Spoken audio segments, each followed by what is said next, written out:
Are we going to try testing it one more time and hope it doesn't drop them off, or what? I turned my computer off, my other computer. Do you want to try it one more time? If you want. I'll go ahead and try it. And let's see here. Okay, you still there, Tim? Yeah, so far. All right, can you see the spreadsheet? The budget spreadsheet? Yeah, I can. Okay. Okay.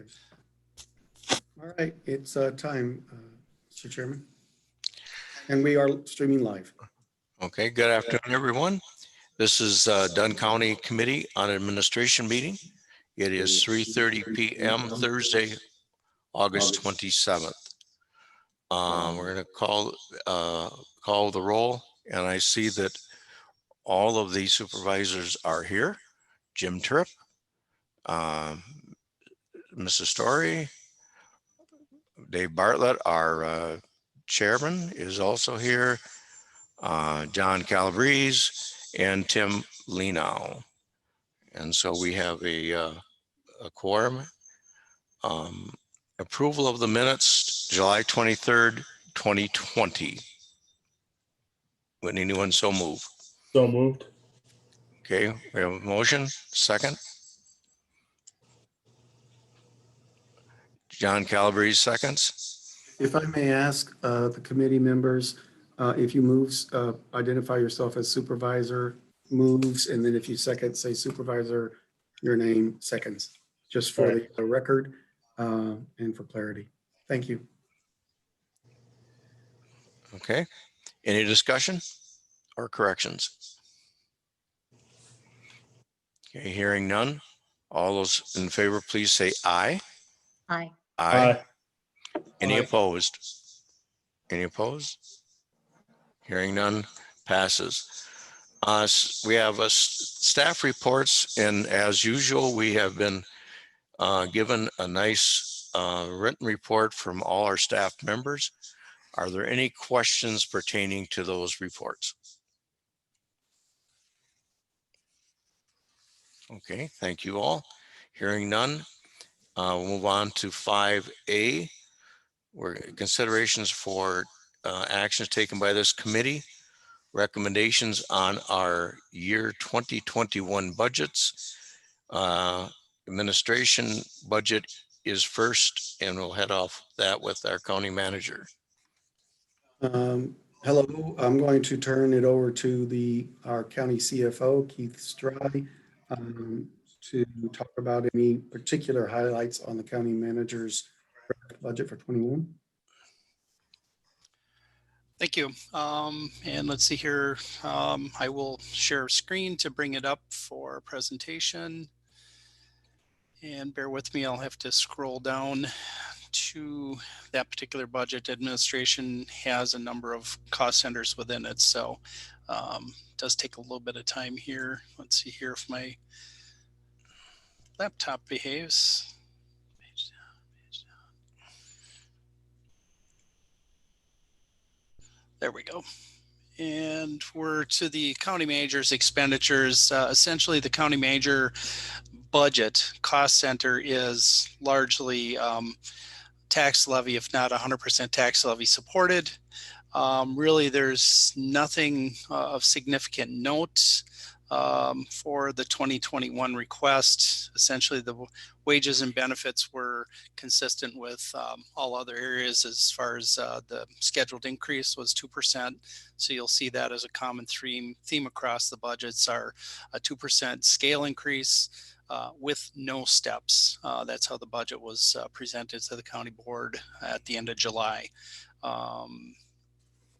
And really it's the only other increases or changes were updates for allocated IT expenditures or technology expenditures, as well as the IT equipment cost allocation, which is new for this year in all budgets across the county. So are there any questions on the county manager budget?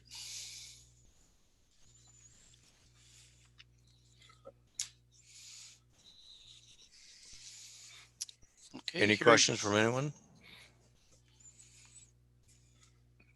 If not, is that complete as far as you're concerned, Keith?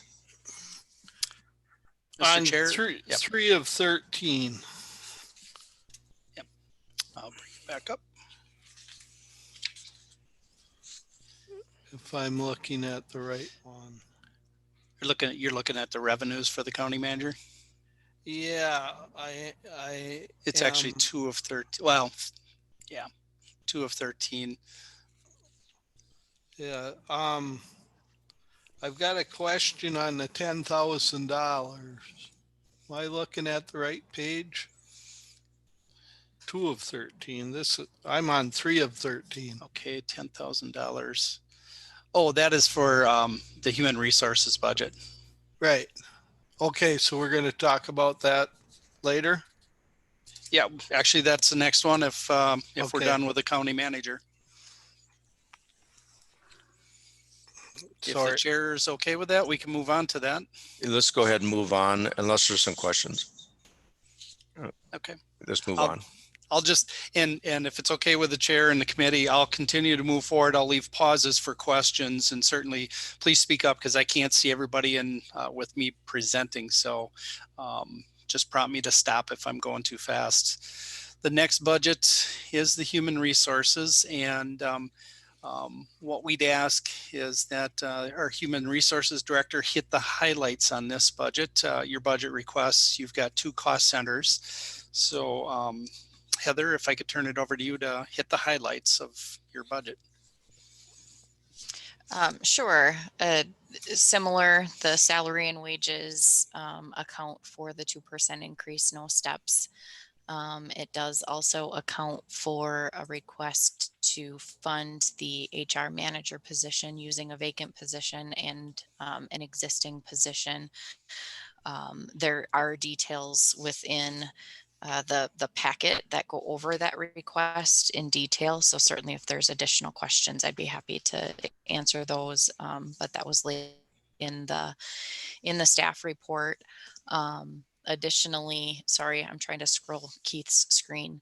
There were there were some changes under the contractual and consulting services based on some changes in how we're managing operations. We've added NeoGov, which was brought to the committee. So it includes funding for that, the affirmative action plan, existing labor relations funds.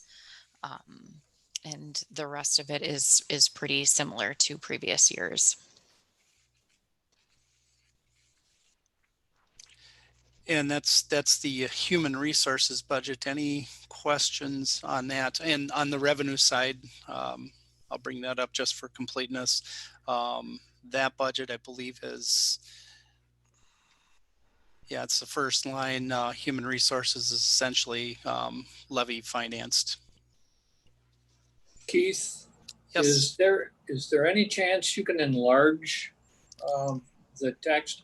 I know we won't be able to get it all on our screen then, but I'm looking at this on an that much more better. Thank you. Absolutely, no problem. Thanks for asking. Well, the problem is, though, of course, now I don't get the whole thing on my screen. So if you scroll over to the left, I should be able to. Otherwise, I couldn't read the. Oh no! Sorry, there we go. Yeah, much better. Thank you. Yep, and I'll move this over.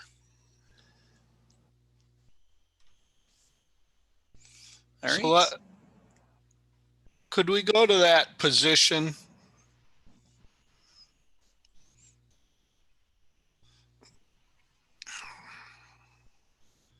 Okay, that would be, well, that'd be up in here. Yep. And how long has that vacant position been open? The end of June. Are you talking about the county, are you talking about the HR manager position been open?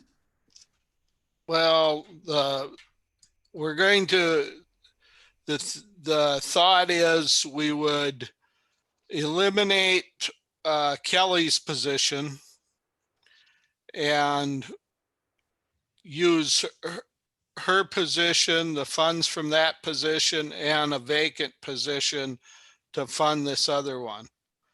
And this other one has been only open since June.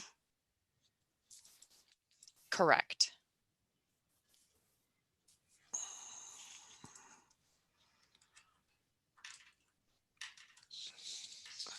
And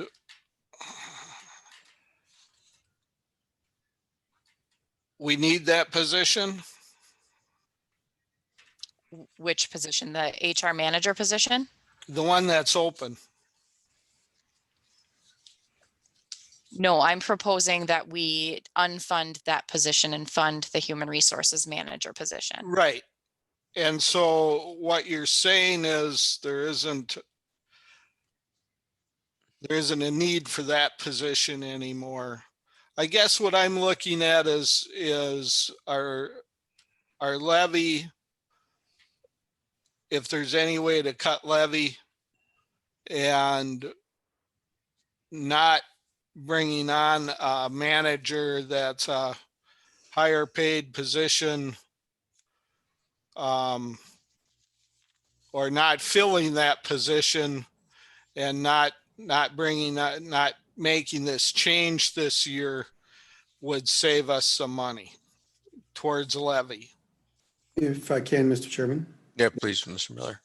There's no question, Chairman Bartlett, that if we do not fill the HR manager position, and we do not fund the secretary position that's currently occupied by Kelly Stark, and we do not fill the. Say, Paul, I think you turned your mic off. We Yeah, can't hear you. I think you should use a headphone, Paul, if you have one there.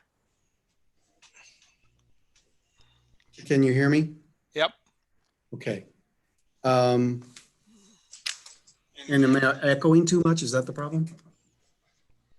We lost you for a while. Now you're Okay. back. Okay, all right. I was using the space bar rather than unmuting the mic, so I apologize.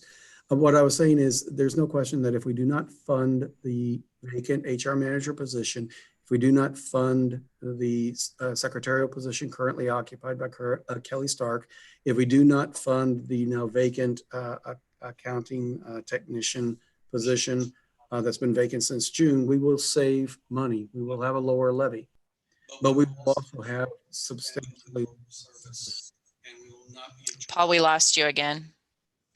I don't know what the difference is. Hold on just a minute. I'm looking at my headset.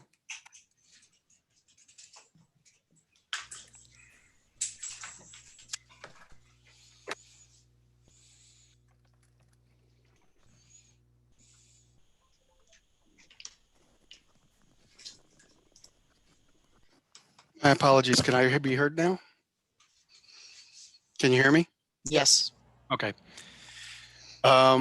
If we don't fill the HR manager position as requested, there are, as laid out in Heather's staff report, needs that we have been deferring for years, including the affirmative action plan. That will not be addressed. We simply don't have the personnel. If we don't fill those other positions, it's a stretch not to fill or fund the position currently occupied by Kelly Stark. We think we can absorb it. It's a stretch not to fill the vacant accounting technician that was vacated in June, but we think we can absorb it. But if we don't fill the HR manager position either, I'm afraid that what the result is that our service to all the other departments in terms of HR becomes severely stressed. The personnel that's in place right now is operating at capacity. They're making Herculean efforts. But if we don't do that as a budgetary consideration, I'm afraid we run the risk of not only having reduced service, but potentially putting the remaining staff under so much stress that we may have difficulty keeping them as well. And if I could add, Mr. Chair, in the summary that was presented to the county board on the staffing requests, the admin department had essentially 4 positions listed. And essentially those were the HR manager, the 2 positions that were identified as unfunding, and then the senior accounting manager. This was essentially a reallocation of existing levied position funding, more or less with the goal of at least keeping it levy neutral as far as impact, but also looking at operational needs and changes. Well, I guess I have two things about this that bother me. You know, we're adding a little bit to the levy, changing these positions, and we're telling a long-term employee of 32 years that they have to leave. And I guess that both of those things bother me somewhat. If we weren't eliminating a position of a long-term employee, I might be more inclined to support this. But given the budget, as tight as it is, and then that we're eliminating an employee, also it just makes it real tough for me to agree to this. And I'm just throwing out my thoughts and feelings to the committee.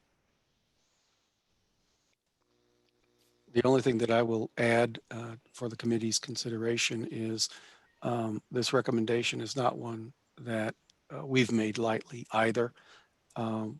We've worked with with Kelly Stark for many years ourselves, and there's always the psychological impact of these decisions, but we try to balance that against the operational needs now and for the future. And in assessing where our HR division is with the number of tasks before it, with the updates that are needed to provide adequate service to all of the divisions across the entire county, county departments, across our entire organization, as painful as it is, considering the impacts to a particular individual, we weigh that against the needs of everybody else. And that's how we come down on this. The effort was made to make this levy neutral at the very least. An alternative, of course, if we wanted to levy more, would be to fund this HR manager position and retain the secretarial position, doing both, but that would be more expensive. So the approach that you've seen was an effort to try to respect the previous direction from the county board to hold the increases down as much as possible. Mr. Chair, Yeah, please go ahead, Ms. Story. how long has Kelly been with the county again? How many years? 32. 32. Has she talked at all about retiring to where this would be something that could happen at the time that she actually does retire rather than now? I think if we made the decision based solely on when Kelly might be inclined to retire, we would not do that this year. Okay. But she hasn't talked about that at all with anyone? No. Okay. And who would absorb her duties? And right now, the same people that are handling it now, Kelly has been, for reasons of vacation and other reasons, has been out quite a bit of late. We've got other HR staff and also staff from finance that are covering the front counter, taking in the mail, and doing the kind of secretarial clerical kinds of duties for the department. So there's more to it than what we're hearing. I'm not sure I Okay. follow. Well, it sounds like what you're saying is that there appears to be something going on with the position and that she hasn't been there much, whether it's medical or Right. whatever it might be. And if that's the case, then it's like, okay, we've been able to successfully take care of the position without her. This would be a time to do that. But I still would be a little concerned since I don't really know what those reasons are. And I, again, emotionally, just like David said, I wouldn't want to just say, oh, by the way, we've just taken away your position after 32 years and understand what that might do to her psychologically. That would bother me as well. No, and I appreciate that, Supervisor Story. And in fact, we informed Kelly Stark about this proposal several weeks back and listened carefully to her feedback on it. Heather Murray also actually did a review of how many hours on average Kelly has been working over, I don't know how long. Heather, did you have that in front of you? It averages to about 27 hours a week for the past 3 years. So it's a full-time position. It's not requiring full-time effort. It's like the other position, the other finance position, the one that had been working on benefits that has been vacant since June. Those duties have also been able to be absorbed by others, and we think with greater efficiency. So it's between those two realizations. When you step back from the personal considerations and the emotional considerations, which is difficult, but when you do, and you take kind of a cold operational review, this seems to be a prudent thing to do given our needs in terms of HR service going forward. If it's been 27 hours, is there a reason not to consider what would happen if it was just a part-time position? It could certainly be considered, but it would still be more expensive than what's in front of the committee today. Because as it is, what's proposed is not funding that position, not funding the vacant fiscal position, and using that money instead to fund the HR manager position. If we could certainly consider making the secretarial position a part-time, but that means a greater amount unless we were to not do the HR manager position. And that's where operationally we've identified the need, as again laid out in Heather's staff report.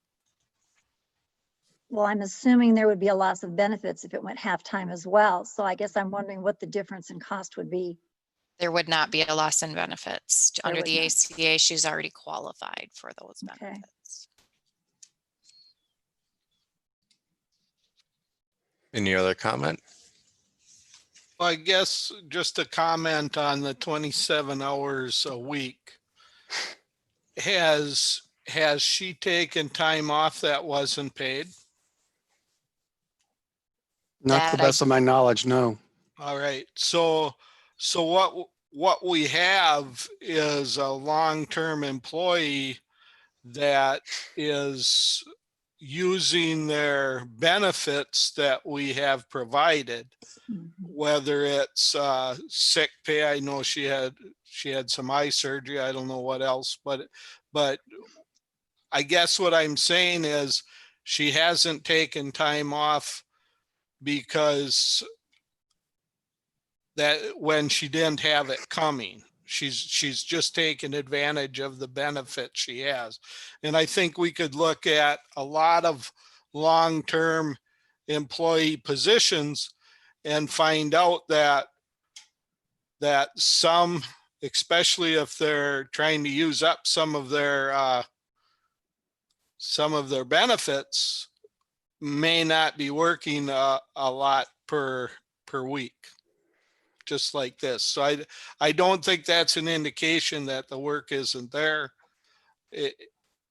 It's an indication that the work can be covered, but it is an indication that she's off without pay. And I agree. There was no intent to say that, there was time being taken off that wasn't merited or earned. I don't think either is the case. But from an operational perspective, if the work can be effectively done in 27 hours a week on average, and if the work in fact can be done by others sharing those responsibilities throughout the day, then from a purely operational organizational standpoint, it begs the question whether or not it makes good fiscal sense to have those responsibilities in one position. Mr. Chair, Go ahead. another way of maybe looking at it, or at least what's coming to my mind, is she has the seniority. So if there are other positions that are able to absorb her duties or some of her duties, would it be possible to offer her that full time again and say, we've got other people assuming those duties. Would you like to assume those duties back, rather than taking them away from her by saying, we don't really, you wouldn't say it that way. We don't really need you, but you know what I mean? It's like, okay, people are taking care of your duties, but we're going to let you go. You've got seniority, but maybe you want to consider whether or not you want to do those duties. That's one thought coming to my mind. I retire on Tuesday and I'm going to lose all my time that I've accumulated unless I use it. So I'm wondering if that's also the case for her, if she's thinking about retiring in the future, if she is going to lose all of those hours that she's accumulated unless she uses them, and she's trying to do just what you said, take advantage of doing that right now.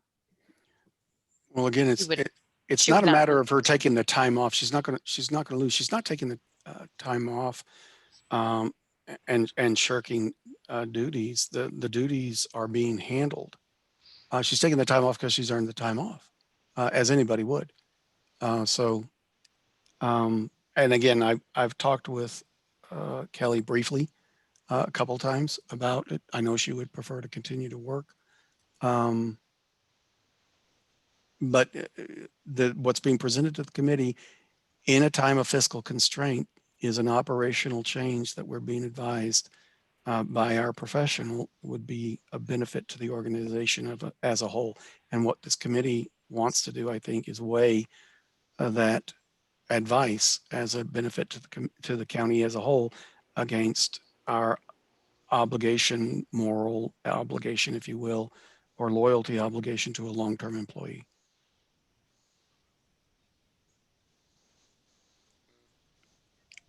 Any other comments or questions? The other employee that we would use Kelly's position in this other one, the way I look at it, was that like 0.75%? Yes, Okay, off the top of my head, between 0.70 and 0.75, somewhere in there. Correct. all right. By Mr. Chair? Yes, go ahead, Mr. Leon. Yeah, are by making this movement, are we opening ourselves up for what you might say older client potential liability legal issue by basically taking somebody who's in their 60s? I'm a little sensitive to that myself. But looking at a potential liability by basically, cutting them out of the program, a long-term employee, and then also what is the image that we're going to be projecting to the community that, maybe we're a little too callous in regards to our dollars and cents rather than being sensitive to the final years of an employee. I just wanted to throw that out there. Perhaps Nick Lang can respond to the liability question regarding any time that we terminate employee who is, a senior. Yes. Nick, are you still with us? Well, I am. Can you all hear me? Yes. Okay. Yes. First of all, this decision is not based on any of the characteristics of the person holding the job. This recommendation comes from an observation that the work within the HR department is increasing, and I guess a desire to have someone who's qualified to do HR work more specifically. There's always risk whenever an employment decision is made, for any employee, and so that's always present. But it's important to know and to stress that any decision here is not based on any of the characteristics of the employee. It's kind of a red herring. It doesn't have, I don't know. There's always risk in any case with any employee, but in this instance, those are not the reasons why this recommendation is being made. I want to make sure that everyone understands that. The clear articulation of the rationale for this change makes no reference whatsoever to the current occupant of that position. While anybody can file a case, a claim, what the county in that worst case scenario would rely upon is the record. And the record makes it clear this has nothing to do with employee evaluation, employee discipline, or anything of that nature. It's a purely organizational shift that any organization has the right to make in the interest of improving service or efficiencies. Let me bring up this point is that what Supervisor Story had mentioned about her potential seniority and her ability to move laterally within organization. Is that something that she would have an option to do in the event that the decision came through? Yes, to we have terminate? our current policies are that you can apply. In fact, we try to get the notice of vacant positions or opportunities out internally first. And the possibility to move from one division or one department to another is always exists. Is there an opening at this time that may be a good fit for Kelly? Not that I'm aware of. Okay. Thank you. Any other questions or comments at this point in relating to our Chair. decision here? Go ahead. Supervisor Tripp, I'm trying to read on two screens here. I've got an iPad and a phone, but I'm looking at the report from HR and the description of the proposed position. And again, I apologize for not, I just don't see these that well. But it looks to me that the position that will be created is very much future oriented.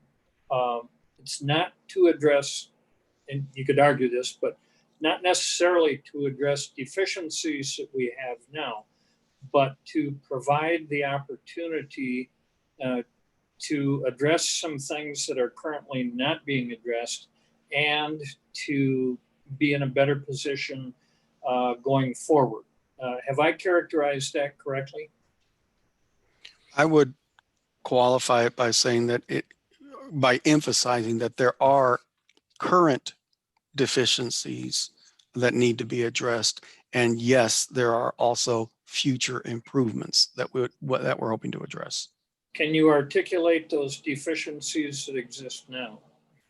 I'll defer to Heather. Sure. At present, what we are seeing in light of COVID specifically, it's coming more and more to light, but there are a lot of things that are falling on myself that I'm really having a hard time keeping up with. So we have an increase in outreach from departments on how to handle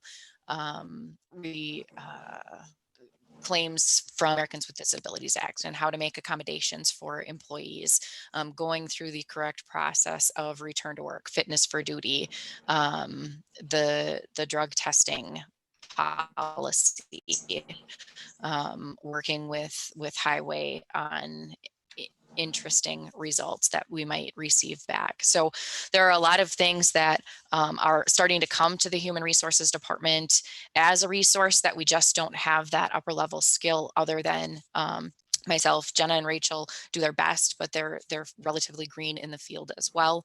And so it's a single person dealing with kind of that higher level, more legal components of HR and being able to provide that resource out to the departments. I believe I had outlined it on the chart. So the HIPAA is on there, and the Americans with Disabilities Act officer. So somebody that is out there as a resource for our supervisors and managers. Unemployment administration it's happening with some of the requests that we get. Heather, your sound is breaking up as well. Yes, it is. That's a connection issue, Heather. We are not really following all of the. Heather? I just got notice I was back. Am I back? Can you hear me now? Yes. Yes. Okay. I got a pop up that I was unstable and now I'm stable again. How insulting. I know my computer was not very nice there. And it's So what we're also seeing is an uptick, and this is all good things that we're starting to be used as a resource to our supervisors and managers, really interpreting policies and procedures, making sure that we're staying on top of any legal changes that arise. I'm just trying to think of the things that Nick and I are working on. So those are, I guess that's high level.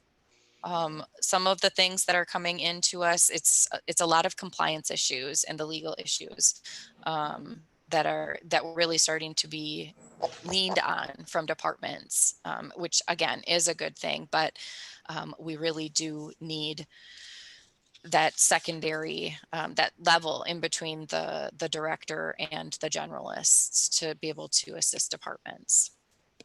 If I may, let me tell you where I'm going with this, and then I've got a couple of responses.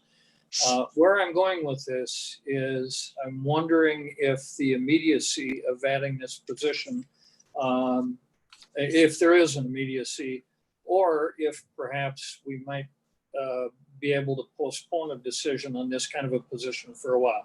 Now, to get at that, three issues. Number one, you mentioned COVID. And I understand that COVID has added a level of complexity and burden to virtually anybody in this, but it won't last forever. Number two, what you mentioned was that there are a lot of things that you don't feel like we have been able to successfully address that have been ongoing. And you mentioned things like, I don't even succession planning, but the third point maybe is more pertinent, and a couple of times you seem to indicate that there is an experience and a training level that is lacking between the head of the department and the people, some of the folks who are working there. So my question is, would we be in a better position were we to take the positions we have now and add a training component or add some component to those levels that would get us the kind of skills and knowledge that we need. And number two, it almost seems like we're adding a position and then we're going to kind of figure out how the person filling this position can help us out. And I again, apologize if I mischaracterized this. But I'm wondering about the immediacy of this decision.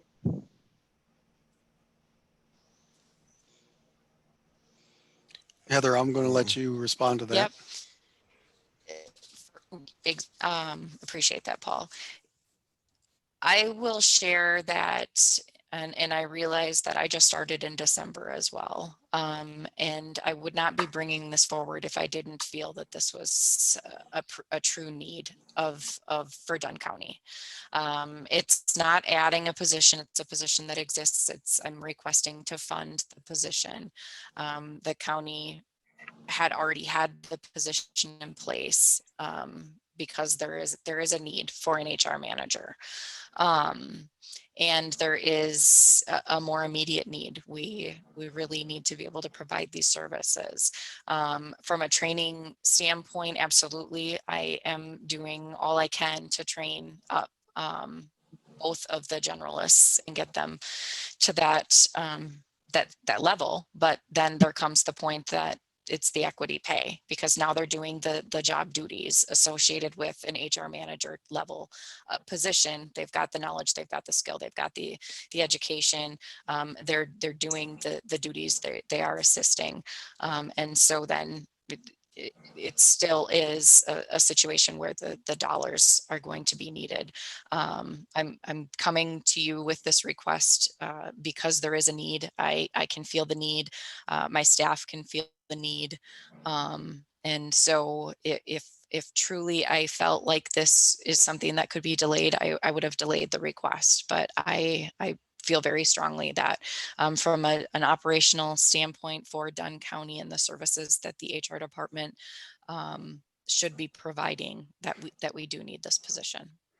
And the only thing I'll add is just it'll add to what Heather just said. The HR generalist, we have two of them. They're both very busy. we could look at training one to move up to HR manager. In fact, I would hope that both would have the aspirations maybe to make that move. But if they were able to make that move, it's not just a matter of inventing work for the HR manager. I think Heather has laid out duties that are immediate that need to be addressed. There would leave the work that the HR generalist was doing that would still need to be done, which means we would be filling another position there. Promoting one to HR manager, provided they had the training and the skill set necessary to do those functions, wouldn't absolve us of the workload that they're currently carrying. So I don't see that there would be a savings if we were to take that approach.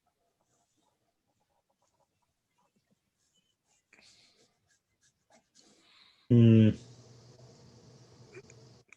Any other questions here as we're going forward with this? I guess just want to reiterate my own feelings, and I think that Heather presented a good report here. Did her due diligence in trying to show us that it can be funded. However, there is that feeling that we obviously are pushing a long-term associate aside in order to do it. But it looks like truly our need is here. Somebody wish to offer some sort of a response in terms of setting a future date, or are we ready to address the issue right now?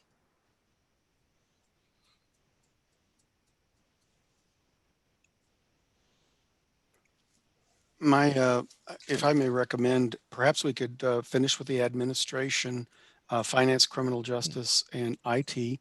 And I'm sure that the supervisors, maybe it'll give them a little bit more chance, and then seek a single motion for a recommendation on the budget with any amendments, if any are offered, after the conclusion of the rest of the administration. And then we can move on to the other issues as well, the other budgets from there. If I may offer, so that Yeah. if there's no more questions, perhaps we can move on quickly to finance and CJCC and IT. Okay. Any objection to that? Let's move No. forward. Okay, one more area, cost center, I should say, under human resources, and I'm sorry about that, folks, is risk management budget. Was there anything of note there, Heather, that you wanted to point out?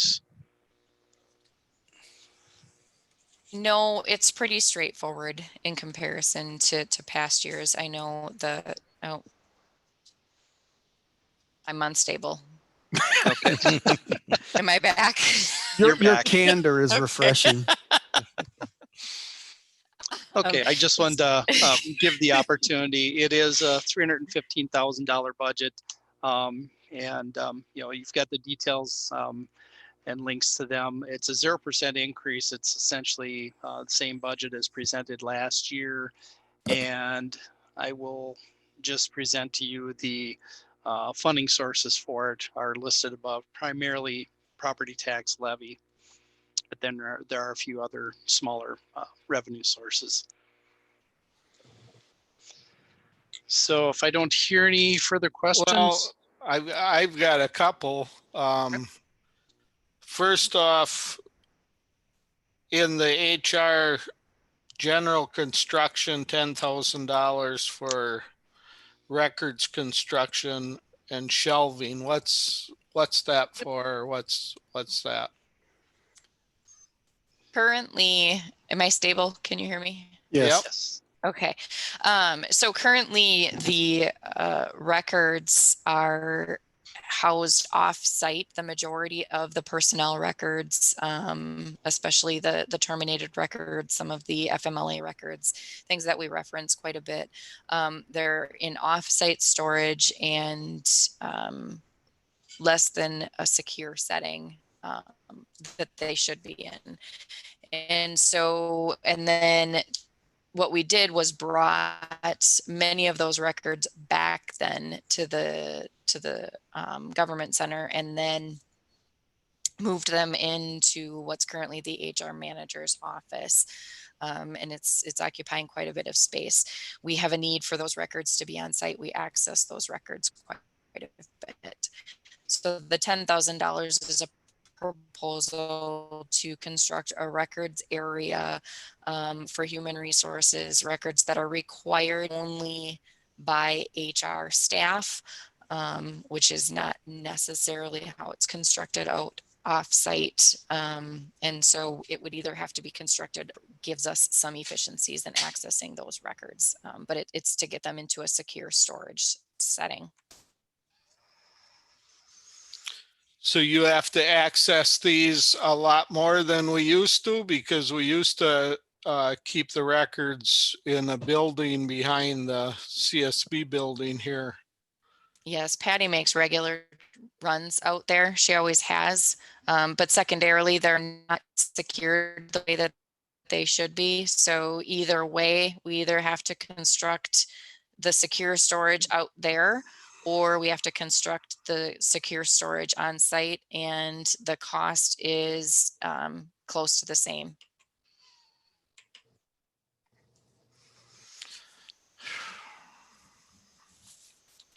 All right, I guess that answers my questions on that. When you're talking about risk management budget, is that when we talk about what we're doing for insurance? Not for health insurance, if that's Okay. what you're referring to. Yes. Yeah. Yes. No, this would be liability and those types. All right. Okay, are there any other questions on HR or risk management? Hearing none, then, Mr. Chair, I'll just keep moving along. Okay, thank you. Okay. The next one on the agenda is finance. And I will point out that we've got multiple cost centers under us, financial reporting, payroll, and then highway, public works, and the neighbor support. So those are all under the umbrella of the finance division. The financial reporting is the one where we house the SAP budget, support budget. And I did recommend a decrease there of $50,000 in comparison to the prior year for 2020 for this current year. And that's on our continued effort to decrease our costs, which we knew were too high, which led us to make the change in consultants a year ago now. And it has worked out quite well for us. We're seeing quite a benefit for it. Still a lot of work to do, but making good progress. Our goal is to continue to whittle this down to closer to industry standards or expectations, which would be approximately in the $300,000 to $350,000 range. We're not there yet, but we still have plenty of things to address first before we can get there. But you know, the team has done a good job. IT with hosting it on site has really resolved a lot of issues, and then having a consultant working with us that's performing well has really helped us out. That's one of the big notable changes, and that's a continual review. Oh, I'm sorry about that.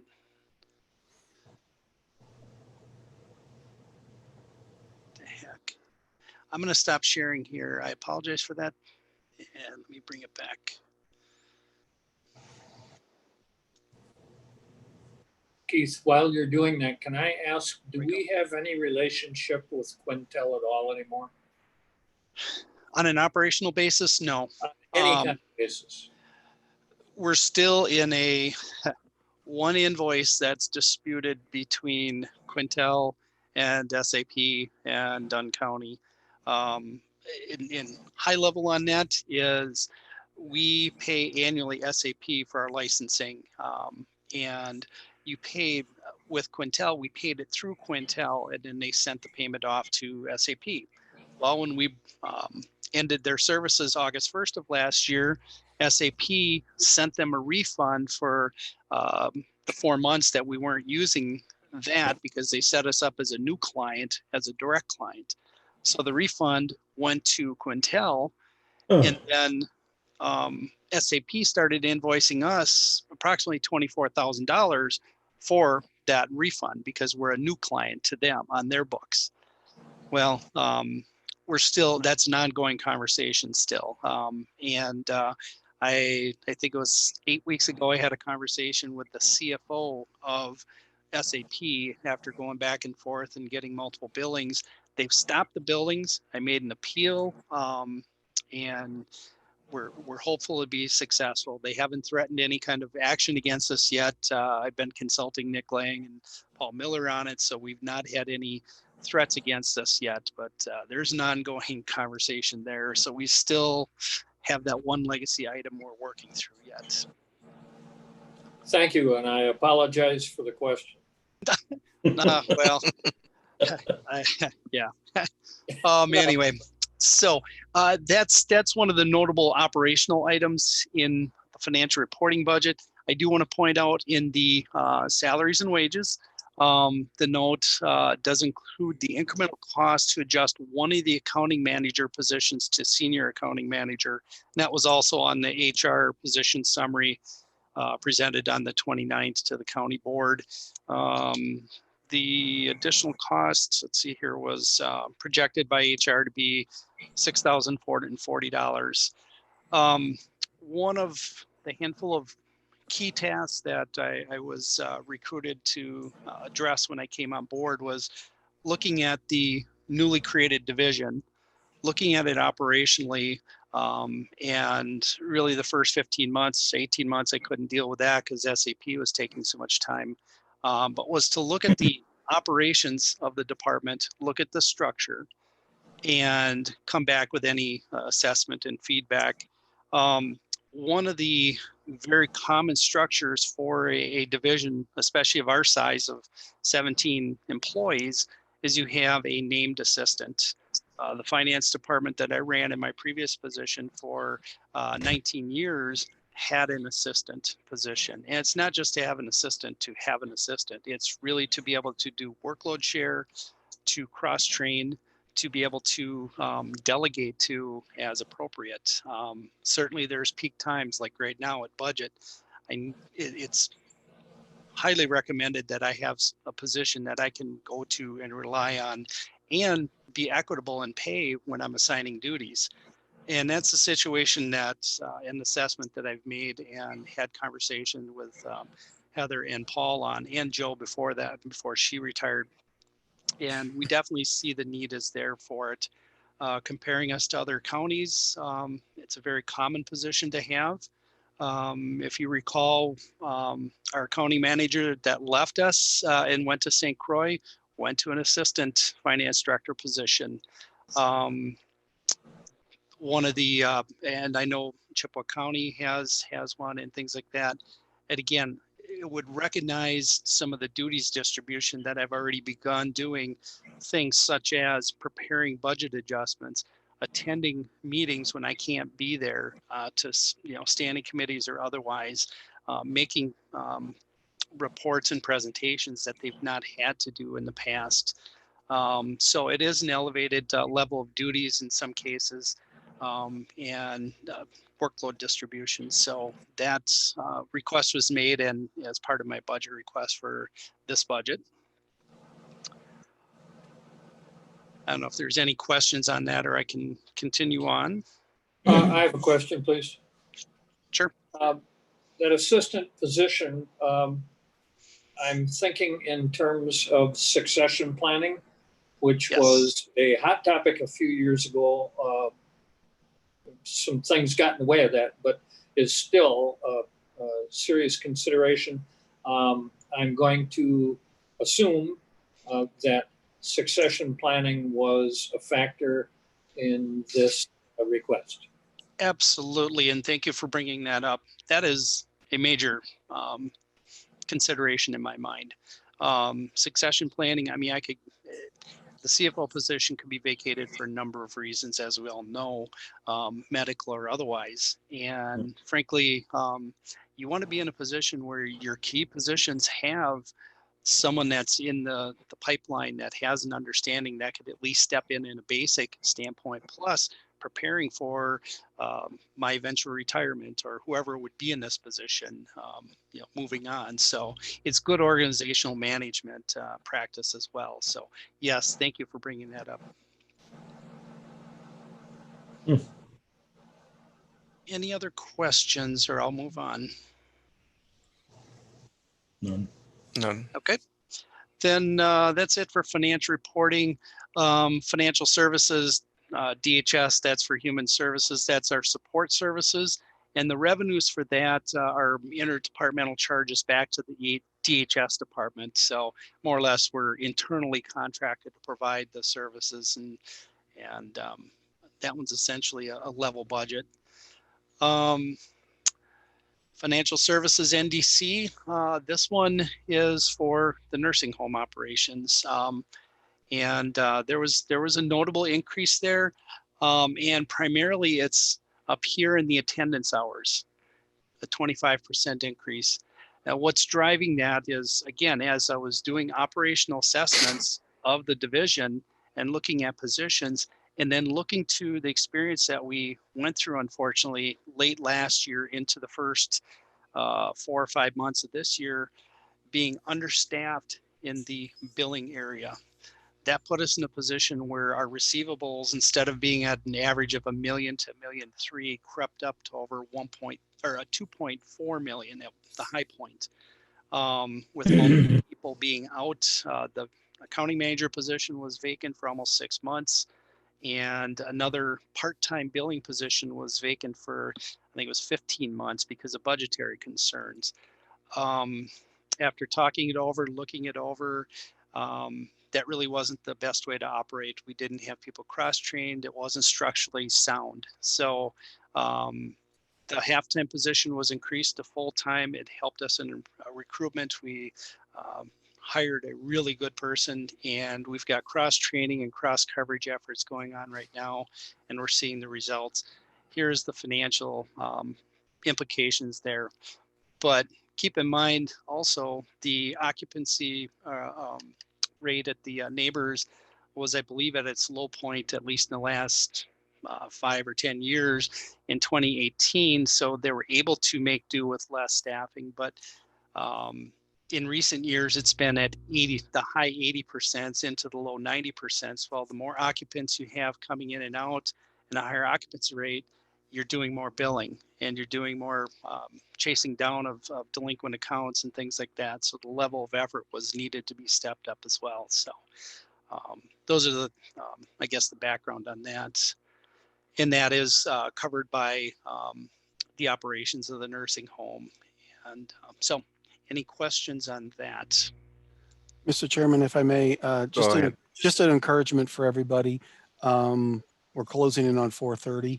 I know there is another committee meeting at 5:30. We've got quite a bit to go through. It's important that we fully vet and get all of our questions asked, but if everybody could be mindful of the time and to the extent that it's appropriate, keep ourselves as concise as possible. Thank you. Thank you. No other questions? I'll move on. Public Works, this is for the Highway Department for services we provide there, and that's interdepartmental charges.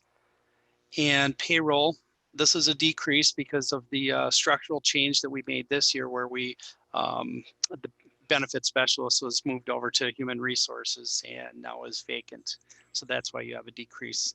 So, and that one is levy supported. So that is the finance division. Any final questions for me? No. Okay. Okay. Hearing none, I'll move up to CJCC. And I apologize, committee, if I got into detail. Those are some notable changes this year. All right, Sarah Benedict, if you want to hit the highlights on yours. Sure. Just a simple recap, the CJCC division, we're under admin. So I did do a courtesy informational update to the Judiciary and Law Committee earlier this week, but this is our home committee. But we've got 6 staff plus 1.5 contracted positions. We administer 4 programs and services, plus the Criminal Justice Collaboration Council. We have 2 grants that we receive, plus we have a 3rd grant that's housed under Human Services that supports our family treatment courts. So I really think we do a whole lot with as a reasonable amount anyways. So we really tried to stick to the 0% operational increase. The increases do, there are some HR increases, which were across the board and already talked about. Some of the other changes really were pretty significant IT costs this upcoming year. We're on the rotation to have some replacement costs. So we're hopeful that the Roads to Recovery will be able to purchase those things this year and then free up that money for next year because we really had to take it from other operational sources to cover that amount. We really anticipate, I guess, going into next year that we're going to have less travel, less training opportunities that we have to travel to. So that is a bright point looking next year that does save a significant number of dollars. But really, there's no changes in the operational services. It's just really shifting the operational dollars around. One of the the biggest line item really is our drug testing fees and our costs for those drug testing. But we've really held that to the same amount. And thankfully, our provider is holding those costs steady as well. So essentially not a whole lot of changes, just kind of reshuffling the pots of money overall and really trying to keep to that 0% growth. Any questions?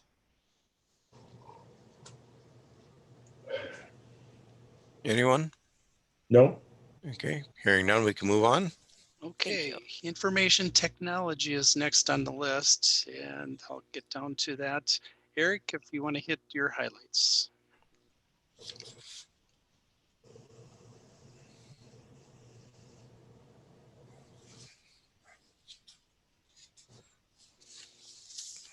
There it is. Eric, are you with us? I'm trying to.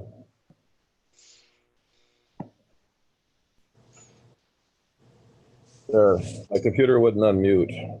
I got a stylus that it's not working. I think the battery is dying. This from our IT guy, right? Yeah, well, it happens to everybody.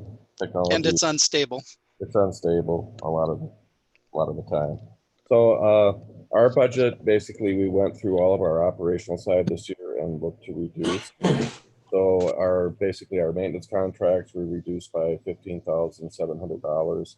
Our support were reduced by $20,000. Telephone by $23.44. Internet by $450. Subscriptions by $607. Our membership dues went up to $60, and our conferences went down $3,190. And lastly, our job-related education went down $2,500. That was the net result of decreases in the operational budget of $42,263.44. The other thing we did is that we used land workers monetization fees and grants to fund some software that we hadn't done previously. So that didn't reduce our budget, but it moved it from tax levy to revenue fees and grants, which reduced the tax levy burden another $16,500. So the tax levy reduction was a total of $58,736.44. On the salary side, we continue to use the grant money from the Wisconsin Land Information Program to pay a lot. I think it's about $80,000 for salary on the land information section towards the real property lister and the GIS tech and the LIO position. And we did have an increase on the overall salary side because Krista Venn, our web support position, went from part-time to full-time.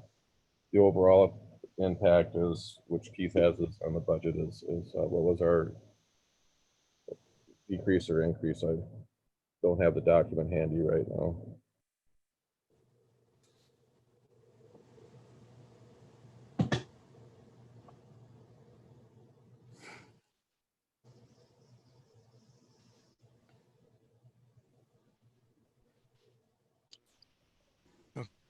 All right, did we lose you, Eric? Oh, I said I was referring to you, Keith. our overall budget. I don't have the document Oh, available. I don't have it right in front of me. Oh, let's see here. Wait a minute. Anyway, it was flat or maybe Yeah. a slight increase or decrease, but we tried to keep it flat overall. So those were the highlights. I don't know if you want to touch on the capital request. Yeah, I could briefly. We put together a program to seek COVID reimbursements. We had $725,000 available. We currently have expended about $80,000, which we think we will recover about 74,000 of that, and other funds will be used to supplement and pay for the remaining of it. So what we did is use those additional funds that we had available to reduce capital projects. And by doing that, we moved the laptops that we were going to purchase in 2021 and through capital projects, the AV system for the clerk of courts, a couple projects in E&S for zoning and surveying, and some other items that were budgeted for in 2021. And so the overall reduction to the 2021 budget was about $325,000.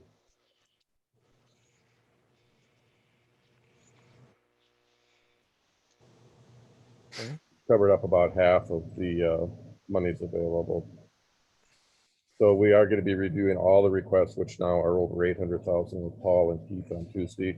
I believe that their intention is the ones that reduce the 2021 budget will have a priority. So at this point, what the budget shows and what was presented at the end of July includes all of the requests that were recommended prior to having definition on what's COVID eligible and not. So there will be an adjustment that will come forward once this information is much clearer. But at this point, we do anticipate being able to drop that down significantly from the $399,876 down to a specific amount. Okay. Any other questions? Go ahead.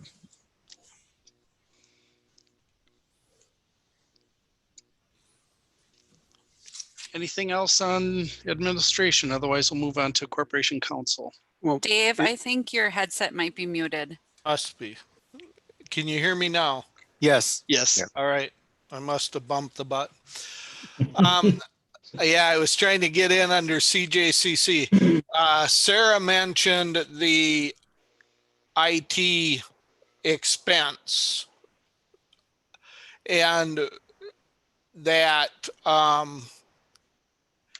if the computers are bought this year with COVID money, then that wouldn't have to be in her budget. But isn't that amount there, the 5,100, isn't that for the future, putting money away to replace the computers on a rotation? Yeah, you are correct, and that funding will be there every year. All It'll right. be less next year because this had to catch us up on monitor some items, so it will be reduced, but there will be a prorated amount each year based on the life of the equipment, which is usually 5 to 7 years, to pay it in the future.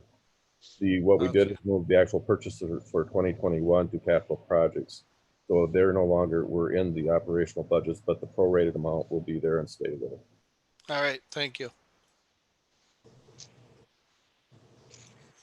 Any other questions on administration? Mr. Chair, if I may recommend, if there are no other questions on admin, but budget, a motion on the admin budget as a whole would be appropriate. I guess I've got one other question now.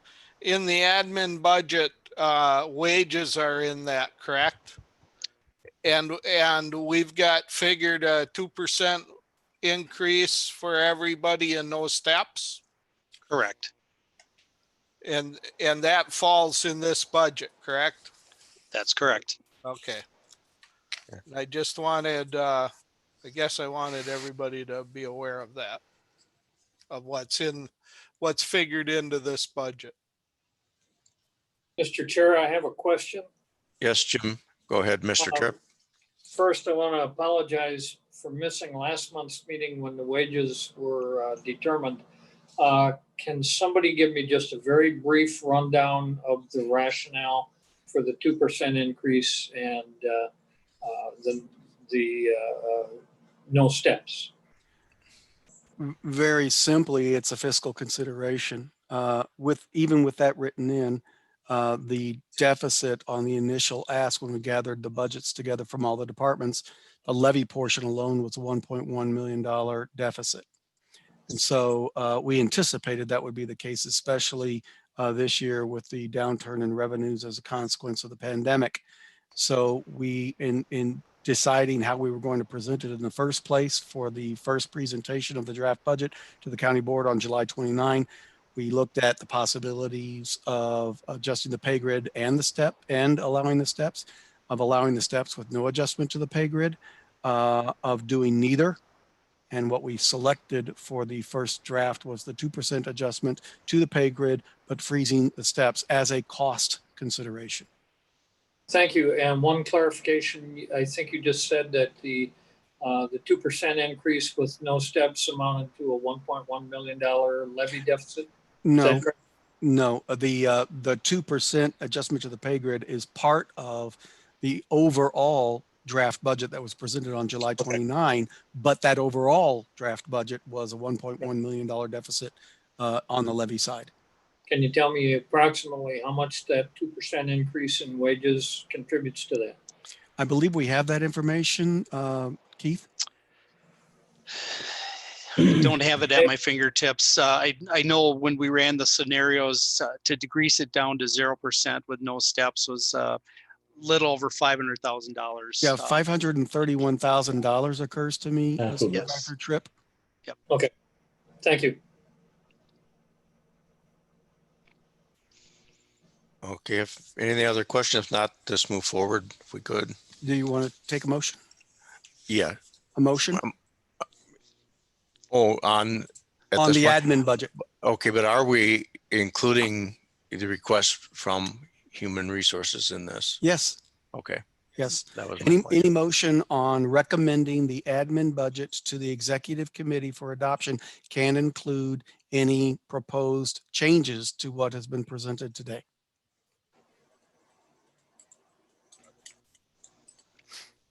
Okay, is there anyone who wishes to make a motion?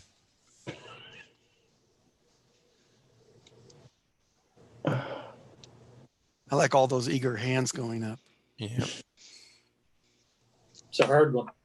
Yeah, it is.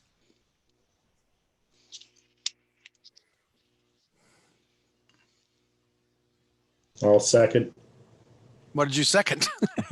We don't have a motion. I thought Mr. Tripp, Oh. Supervisor Tripp had put one out. I'll put one out. Okay, Sheila Story, Supervisor Story. Go ahead. Mine is going to be the budget as is, or not as is, but removing the position that would eliminate Kelly's position. So everything except that.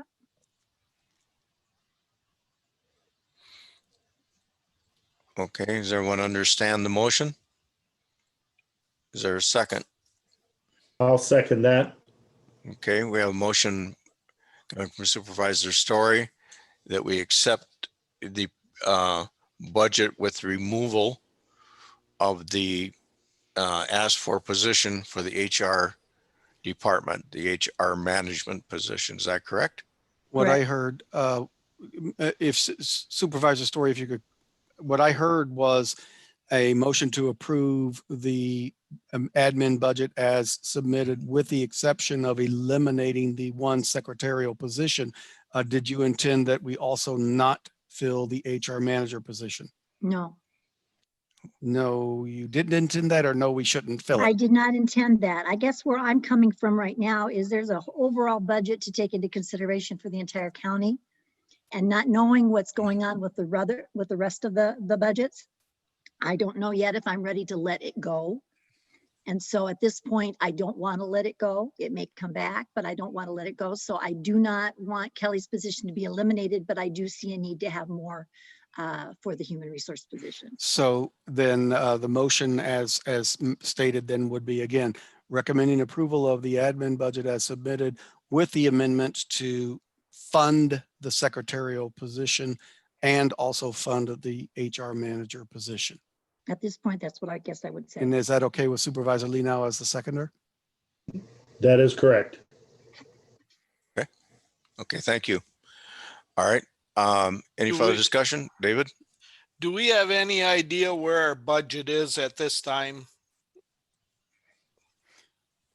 Officially, where, you mean for 2020, or are you talking about? Well, I mean, you know, we started out with about $1 million over in tax levy, and we're talking tax levy here.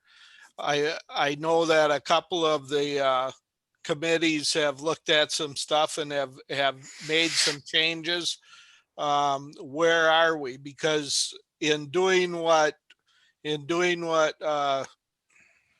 passing this motion, and I'd love to be able to do this, but in passing this motion, we've just added a 90,000 to the levy. And I'm just asking, do we know at this point where we're at in the budget cycle, you know, We can't numbers know. wise? We can't know because each committee is charged with making a recommendation to executive for those budgets that departments they oversee. We can't collect those together and make an assessment because we can't assume that the executive committee is going to agree with any of those recommendations either. So they don't, the standing committees, including this one, don't make that decision. They make a recommendation to executive. As staff, as you know, the CFO and I are charged with also presenting to executive a balanced budget. That will happen. And our recommendation may include some of the things recommended by the committee, or we may advise in our professional capacity something different than what one or more of those committees have recommended. But there's really no way at this point to know what the budget would look like if the changes that have already been recommended from the standing committees were implemented, because there's no opportunity to input them while we're seeking the input of each of them. It has to come after the fact.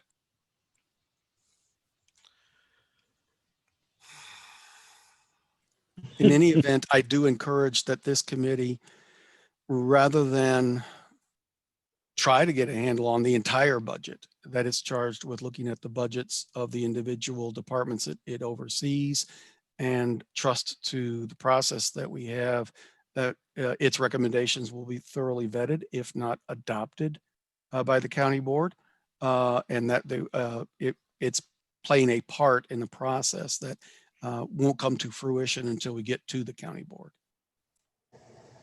I guess in doing it the way we have on a couple of committees, and I told this to facilities last night, that if we just automatically go ahead and we know that we're $1 million over and we don't do any changes, that then supervisors shouldn't say at the end of this process, well, the executive committee cut everything. Because if standing committee doesn't, we know we're $1 million over, and if standing committee does not reduce the levy at all, then somebody's going to have to reduce it, and it's going to be executive in the end. And I just want to point that out to the committee, that if we pass it on to executive, adding to that $1 million instead of subtracting to it, executive is going to have to come up with a way to balance the budget. And just making sure that the committee members realize that you've lost your say if you would rather reduce it one way than the other.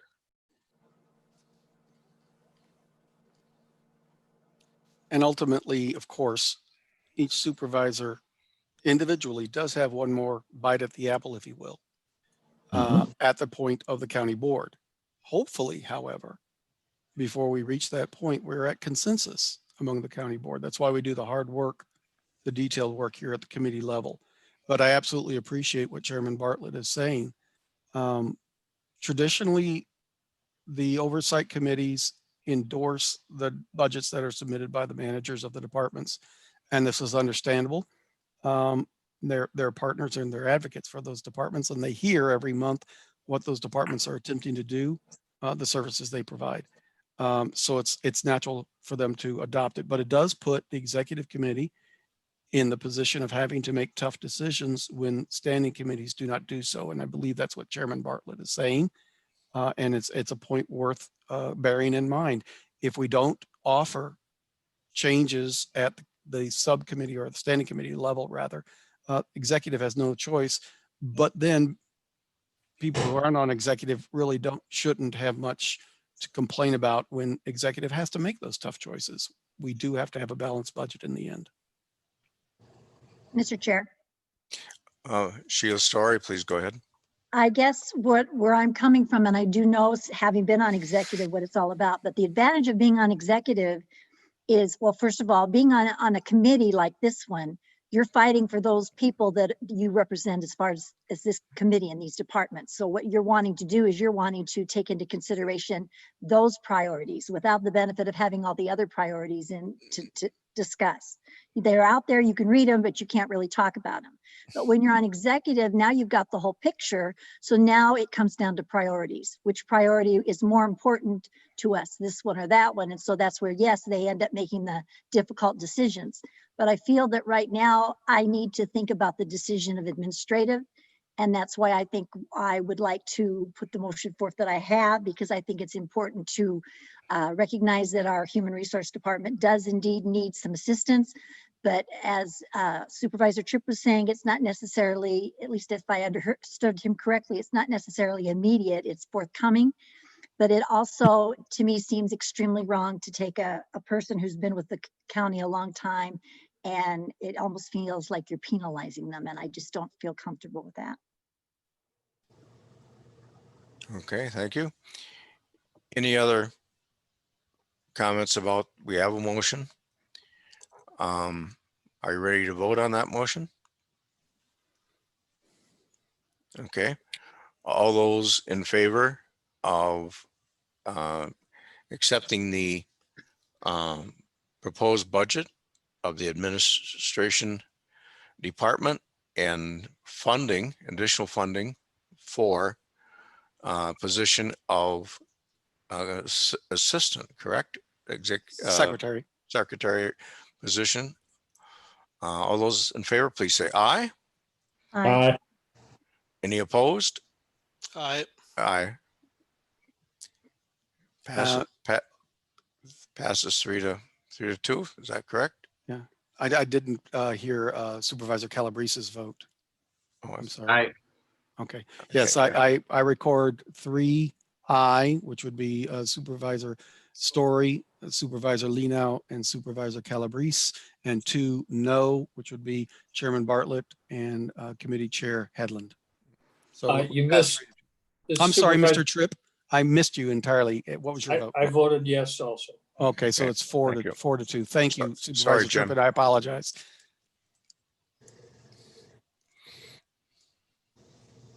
Okay, so Mr. Chair, you want me to move on to Corporation Council? We do. Okay, thank you. I will bring it up.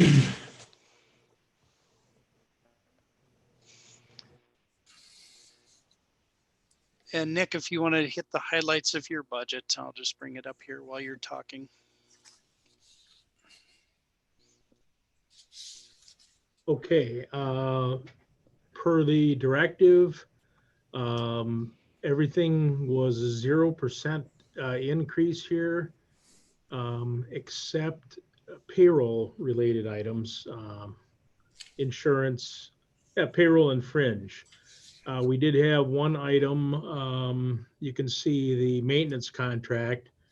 That is for 3 copies of or 3 licenses for Adobe Acrobat Professional. And because we buy multi-year licenses, that's not the only item, but because we buy multi-year licenses, we don't have to buy a license, I think, next year or the year after. So the cost here actually went down 21%, about $540 $500, a little over $500. But otherwise, it's just flat from last year. Okay, any questions from the committee? And the chair may want to entertain a motion on corp council. Yeah, hearing no questions, or were there some? Did we miss anyone? Okay, hearing none. Do we have a motion to accept Corp Council's budget proposal? Supervisor Tripp, I move. Thank you, Supervisor Tripp. Do we have a second? Supervisor Bartlett seconds. Supervisor Bartlett seconds. Any more comments or questions? Hearing none. All those in favor, signify by saying aye. Aye. Aye. Aye. Aye. Any opposed? Motion passes. Thank you. Move on to our Okay. next one. Next one will be County Clerk. Okay, thank you. As you guys, if you're bringing it up, Keith, I'll just Yes. do some of the highlights. I have 3 cost centers in my budget. One would be the county clerk's office, one is legislative support, and the other is elections. On the county clerk's portion, everything pretty much stayed the same with the exception of wages and benefits. There were those IT costs as mentioned in previous budgets. Looking at the legislative support, that came in the exact same as last year at 0%. In the elections category, next year we have 2 elections versus 4, so there's a significant reduction. And as you all know, mine vary year to year depending on the elections in that category. Otherwise, my budget has nothing noteworthy that was major changes or anything like that, with the exception of the elections. So, and that was a decrease. Okay, do we have a motion on accepting the county clerk's budget proposal?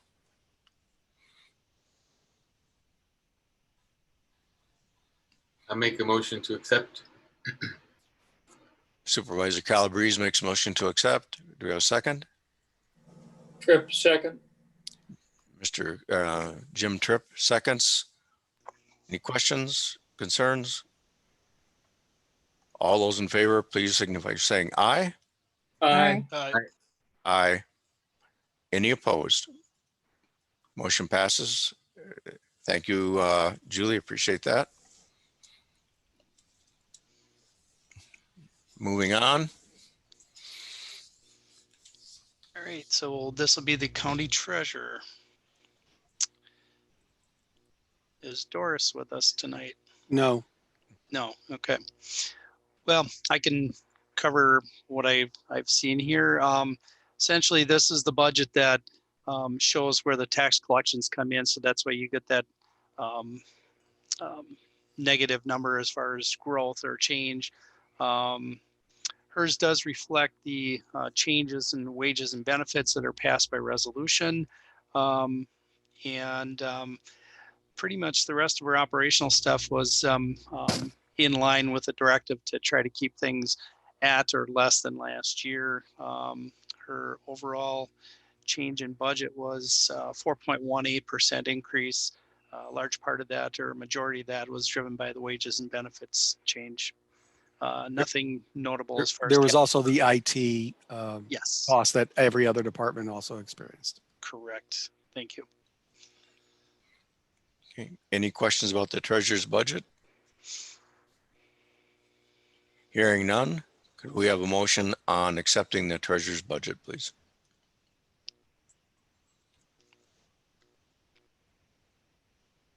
So moved. Supervisor Leonel moves. Do we have a second? Bartlett Supervisor Story. seconds. Supervisor Bartlett seconds. All those in favor say aye. Aye. Aye.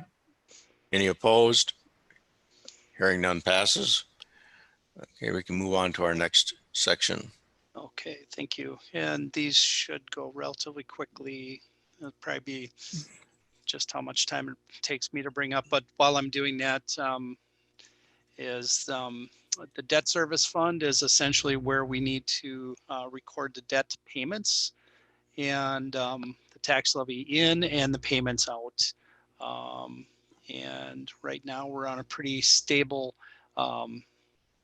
annual amortization on payments of 4.69. It's only a really minuscule increase this year, and I'll bring this up. But essentially, this is where we request or make the debt service payments. You will note last year we had the conversation on the neighbor's debt and how to handle that. It is as it needs to be, which is it is taxes. It's not a transfer from the neighbors, which was clarified in that legal opinion we got last year. So no changes or anything to note there this year. Okay. Any questions about the neighbor's budget proposal? About the debt service fund. Or debt service, I'm sorry. Including the neighbors. No question. Go ahead. Okay, hearing none, someone make a motion to approve the debt service budget proposal. Supervisor Story. Thank you, Supervisor Story. Second to that. Second, Tripp. Okay, thank you, Jim Tripp, for the second. All those in favor, please signal by saying aye. Aye. Aye. Opposed? Hearing none. That one passes. We'll move on. Thank you. The next fund will be the health insurance fund. And essentially this is, we're a self-insured organization for health insurance. We don't buy traditional insurance in the market. So under the administration budget is the fund where we document the claims that we pay out, as well as the fees that we collect and contributions from employees and the county's portion of it as well. Really not a significant change in this budget per se, other than noting you may have recalled the conversation on health insurance, and frankly had very heavy claims utilization, which is hitting our fund balance. But yeah, the increase here that's projected is 3.18%. Again, trying to budget for what we anticipate will happen next year. Okay, any questions? Yes, I do. Go ahead. Supervisor Lenow. I've gotten a lot of communication from employees about increase to their cost to the tune of $250. I've not at 250%, and I have not had an opportunity to really delve into this at any extent. I was just wondering if this could be addressed somehow, or is this erroneous information or hearsay or what? Supervisor Lena, we're going to be talking about the employee premium contribution rates for health insurance coming up here on the agenda. Okay, all right. So this is not the time for that? Not exactly. It's coming soon. All right. Should we be waiting to pass this budget until after we've talked about that? That's what I'm thinking. I'll defer to the CFO on that order of approval. I certainly it could have some impact to it. I don't know how substantial it would be, and certainly depending on what the direction would be, we could come back with revisions on it. We wouldn't be able to do it on the fly. So my recommendation or suggestion would be to go ahead and act on this as it is. We can always amend it if we have to come back, because it really is, this just calculates out, employee employer share and the cost for actually having an insurance. I will add that the committee can take action on the health insurance at this time. If there's changes that come out of the committee's discussion about the employee premium contribution rates, we will factor that into what's presented to executive committee.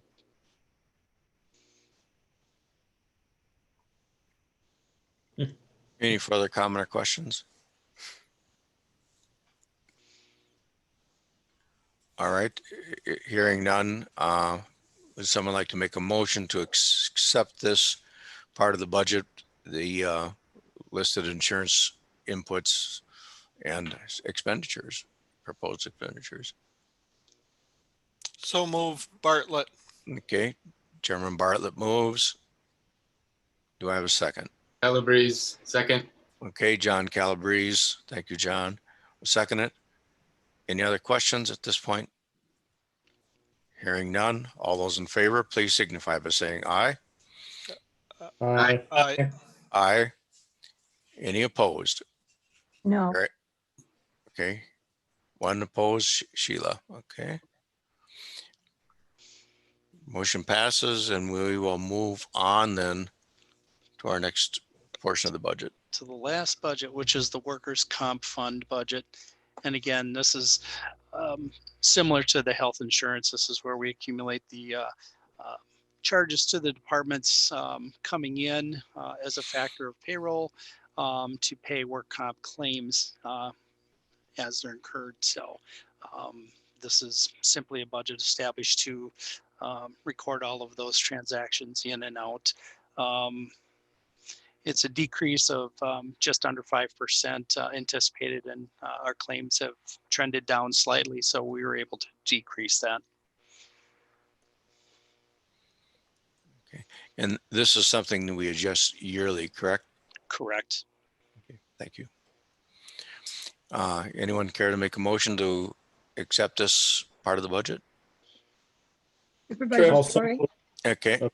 Supervisor Sheila Story, you move. yes, Okay, Supervisor thank you. Lena. Supervisor Tim Lino seconds. Any other questions? Hearing none, all those in favor, please signify by saying aye. Aye.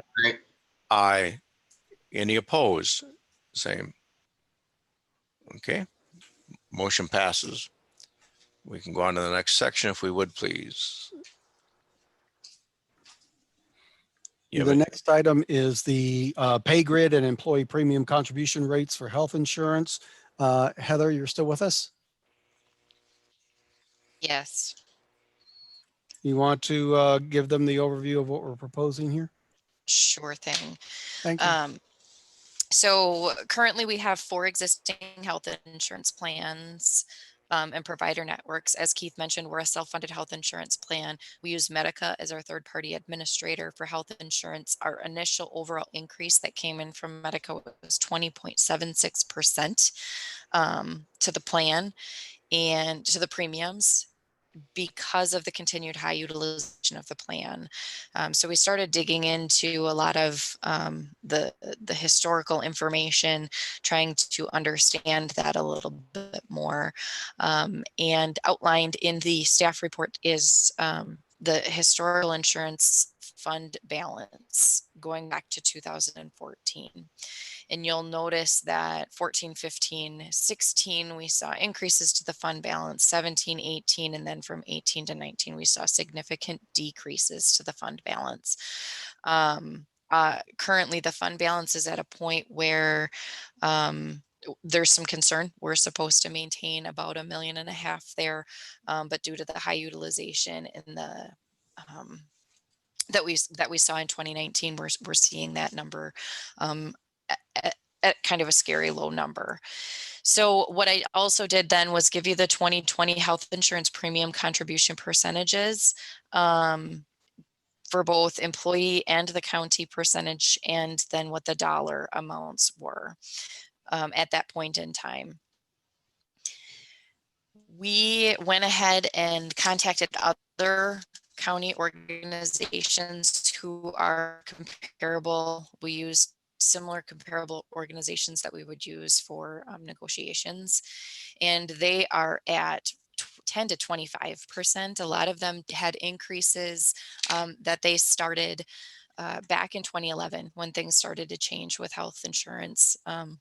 They also noted that they have wellness programs in place in order to obtain the reduced premium. So those that were at the 10%, it's actually a higher premium contribution. And then if employees follow certain established wellness programs, then they can get a lower rate. And then some noted that the county will only pay for the lowest cost plan. And then if employees elect the higher cost plan, they have to pay the difference in the health plan. We haven't done any of those kinds of things yet at Dunn County. I'm not necessarily recommending any of those for this year, but I did feel that it was important to note those are some of the things that we are seeing in our comparable counties. 20.76% was just not a premium increase that we felt like we could take on for both the employees and for the organization. So we did go back to Medica and with some administrative plan design changes, M3 Employee Benefits, our current benefit broker, was able to get that increase down to 7.69%. But that is taking into account the HSA eligible 3,000, 6,000 deductible health plan, increasing the out of network deductible from 3,500 to 7,000. And then from 3,500, 7,000 to 6,000, 12,000, and then amend the in-network and out-of-network coinsurance from 100% plan covered to 80% after deductible in-network and 60% after deductible if employees go out of network. And then increasing maximum out-of-pocket amounts from 3,000, 6,000 to 6,000, 12,000 for in-network and 12,000 to 24,000 for out-of-network services. And then looking at the HSA eligible plan, the 5,000, 10,000 high deductible health plan. Again, that's going to have an increase in the out-of-network deductible from 5,500, 11,000 to 10,000, 20,000. Amend the in-network and out-of-network coinsurance from 100% plan covered to 80% after deductible in-network, 50% after deductible out-of-network. Increasing maximum out-of-pocket amounts on that plan from 5,000, 10,000 to 10,000, 20 in-network, and 15,000, 30,000 out-of-network. We also reviewed the employee cost share structure on the premium. And so there is a recommendation to increase the percentage of cost share that employees are currently contributing to the plan to help offset some of that 7.69% increase. So that new 2021 premium rate schedule is included in there that outlines what the percentage contribution would be for the employees and what the employee dollar contribution amount would be, also giving the county contribution and then what the total 2021 premium is on each of those plans at each level.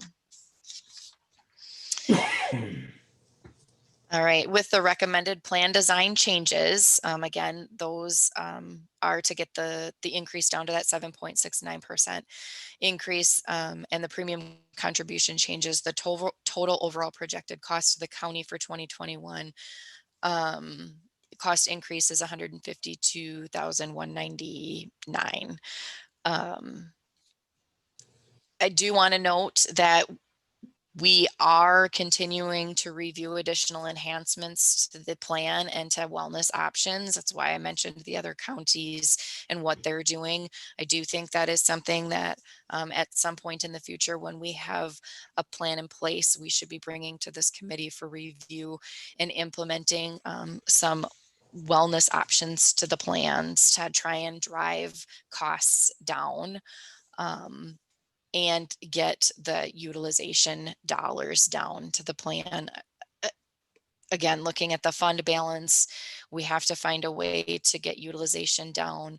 We have to be able to fund this self-funded plan. And so we are looking at alternatives as well, because just continuing to increase premiums and have higher utilization, the plan is not sustainable as it's going currently. So that is the proposal. That is the recommendation. I do have Kristen from M3 on the call. So if there's anything I cannot answer, if the committee okays it, she's certainly available to answer questions as well. Heather, I'm going to recommend you go ahead and cover the dental and then the pay grid, and Okay. then the committee can address any questions they have. Sure. So the dental plan is fully insured through Anthem. They came in originally with I think it was a 9% increase, but ended up at a 0% renewal for 2021. So the premium, the county contribution, the employee contribution, the recommendation is just to move forward status quo on the dental insurance. with the option of reviewing maybe some lower cost or alternative options for in the future, but for 2021, leaving that alone. And then the 2021 pay grid, as we've already discussed, we are recommending the adjustment, or we adjusted the pay grid by 2% for fiscal year 2021. It is recommended that the step increases do not occur. That is how the budget has been presented. The payment in lieu of fringe benefits for eligible employees remains at the 2020 rate. Also in the budget, there was no change for that. And then these adjustments do not include employees that are represented by a collective bargaining agreement. One thing I will add for the committee's consideration on the pay grid portion, as I said, we did look at alternatives. The reason that at the draft budget, we settled on the 2% adjustment to the pay grid, but no steps, is if we were to say do steps, but no adjustment to the pay grid, those people that are at step 11 at the top of the pay grid would get no salary adjustment. Whereas if you adjust the entire grid, they do. So by freezing steps, we save some money, which we need to do given the deficit that we were facing. But with a 2%, we allow for some upward movement, especially in the light of what we're recommending with respect to the health insurance. You can see again that our proposal is to not only increase the deductibles for out-of-network and in-network, but to change the percentage coverage to 80% for in a network, 60% for out of network once the deductibles have been met, and to increase the maximum out of pockets. And then finally, the employee contribution, we're recommending a shift stepping up to 10% for the 3,000, 6,000, what are right now the 3,000, 6,000 plans, 10% contribution from the employees. That's up from this year's, which was 6%. And then moving for the high deductible up to 6% from this year being 3%. So there's a lot of costs that we have to make. We've had an overly generous, a wealthy, if you will, health insurance plan. It is not something that our comparables are offering. As Heather said, they've been at anywhere from 12 to 20, 25%. And have been working on steady increases. We've been holding it down for as long as we can. We can no longer afford it. So we have to make these adjustments. The pay grid comes into play because, of course, when you have to increase the employees' portion of their payment for their health insurance, it cuts into anything they may get in the way of salary adjustments. And whether or not we can sustain a salary adjustment, the 2% remains to be seen when we take a look at the entire budget. But for the purposes of this committee, that is the recommendation we're asking you to act on. I have a question. Okay, go ahead, Supervisor. Now, if my understanding is that after the deductible is met on an HSA plan, the HSA plan has to cover 100% rather than this 80-20 that we're talking about. Am I wrong here or what? Kristen, you want to answer that one? Yep, absolutely. So the ruling with HSAs is that they have to be first dollar coverage. So the deductible, the employee has to pay first dollar to the deductible, but then you can still, like a traditional PPO plan, have co-insurance to go to the max out of pocket. So that's a completely legal plan that we have in front of you. So it is okay to have co-insurance between deductible and max out of pocket. Okay, because I was under the assumption once the deductible is met, it's 100% after that. No, it depends on plan design. That is what you guys have had in place to this point. And we really wanted to keep some semblance of the plans being similar to what you currently have. But with your high utilization and high claim costs, this was the best compromise we could get to. Is it still HSA eligible with that co-insurance? Absolutely. Yep. It's the minimum deductible amount. So for next year, it has to be a minimum deductible of, I believe it's $1,450 on a single, and it's $2,800 or $2,900 on a family. So that's the minimum deductible to make a plan HSA eligible. Okay. Are any of the are we offering any HSA contributions for the employees to help soften this blow at all? The high deductible. We are not at this time. That is where I would recommend I like where you're going with it, but I would recommend it being attached to a wellness program. So they Okay. have to earn those dollars and try and build into a wellness program to keep the claims and Boy, you are utilization down. unstable. You Again. remain an unstable I person. am Heather. unstable. Tim was unstable, but I didn't know if I could say that or not. Yeah.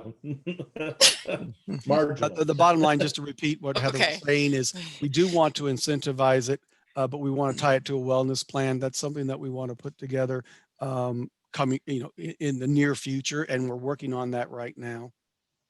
Okay.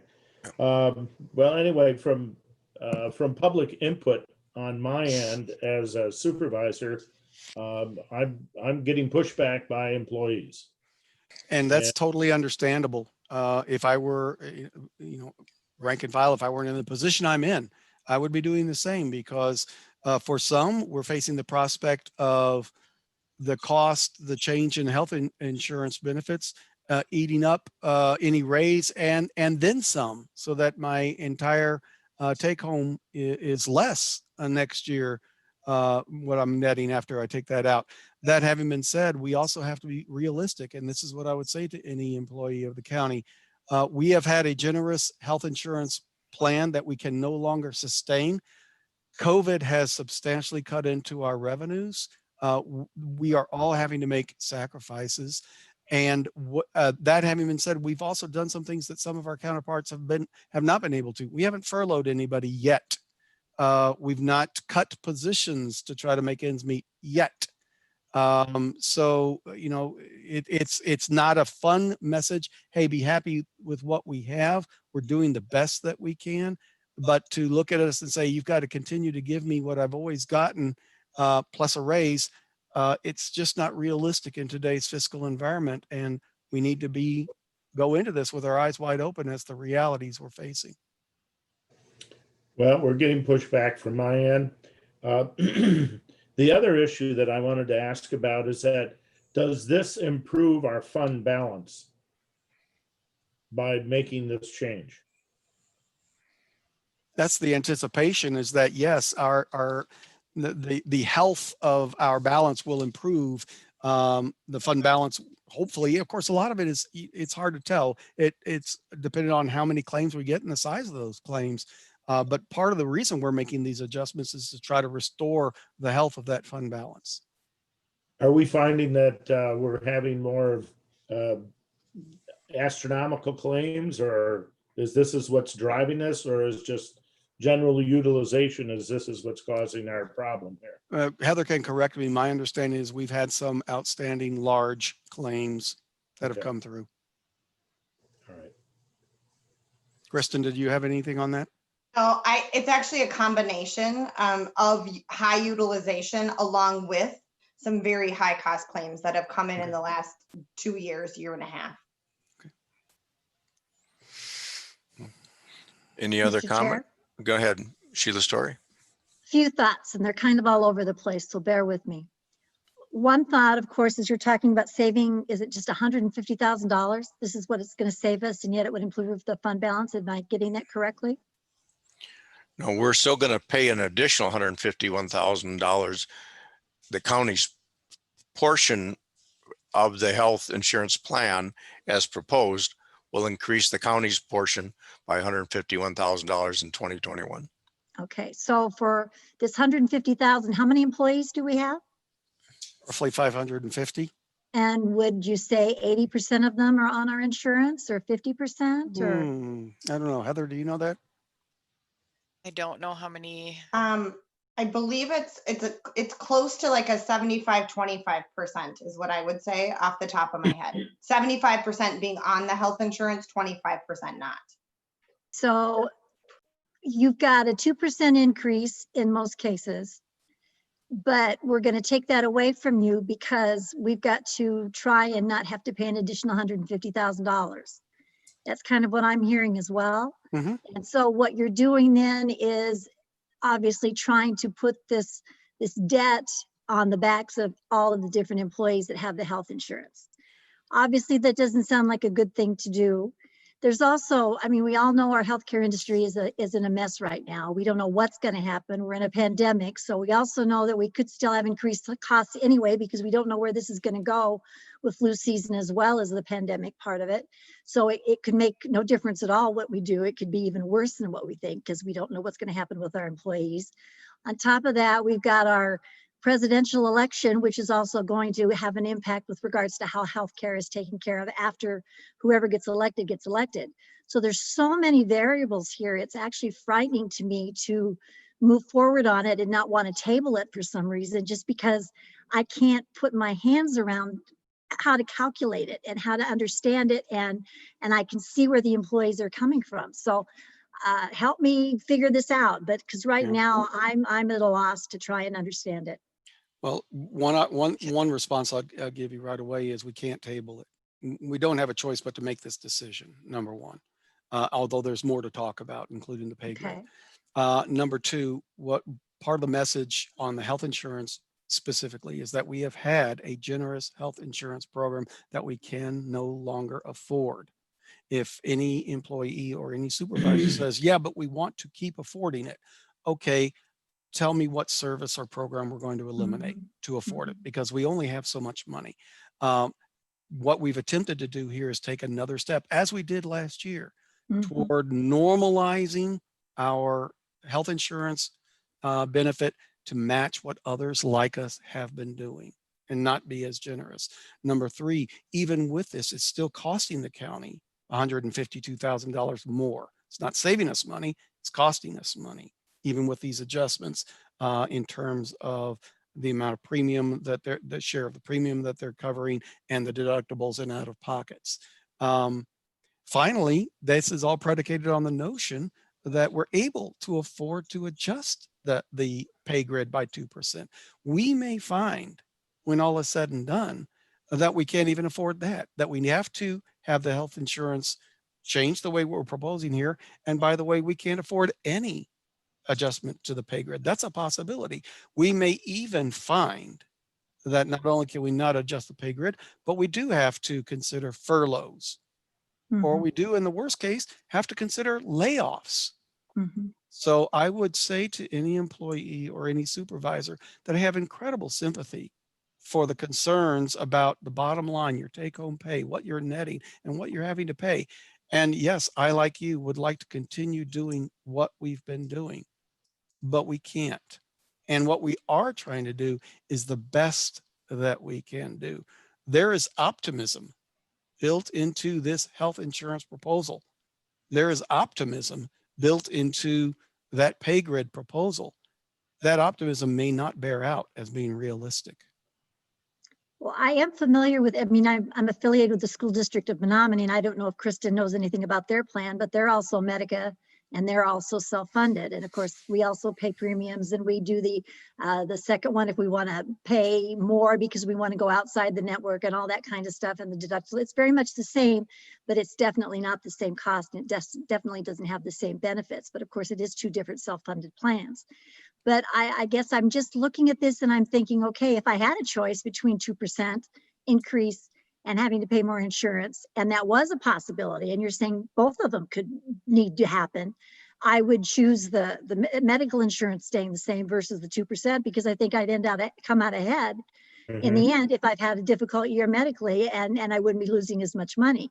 But again, you're saying we may lose both because we may not know what's going to go. So I'm having a lot of difficulty with this. We're saying staff is saying our analysis is that both need to happen, and that's if we can do it.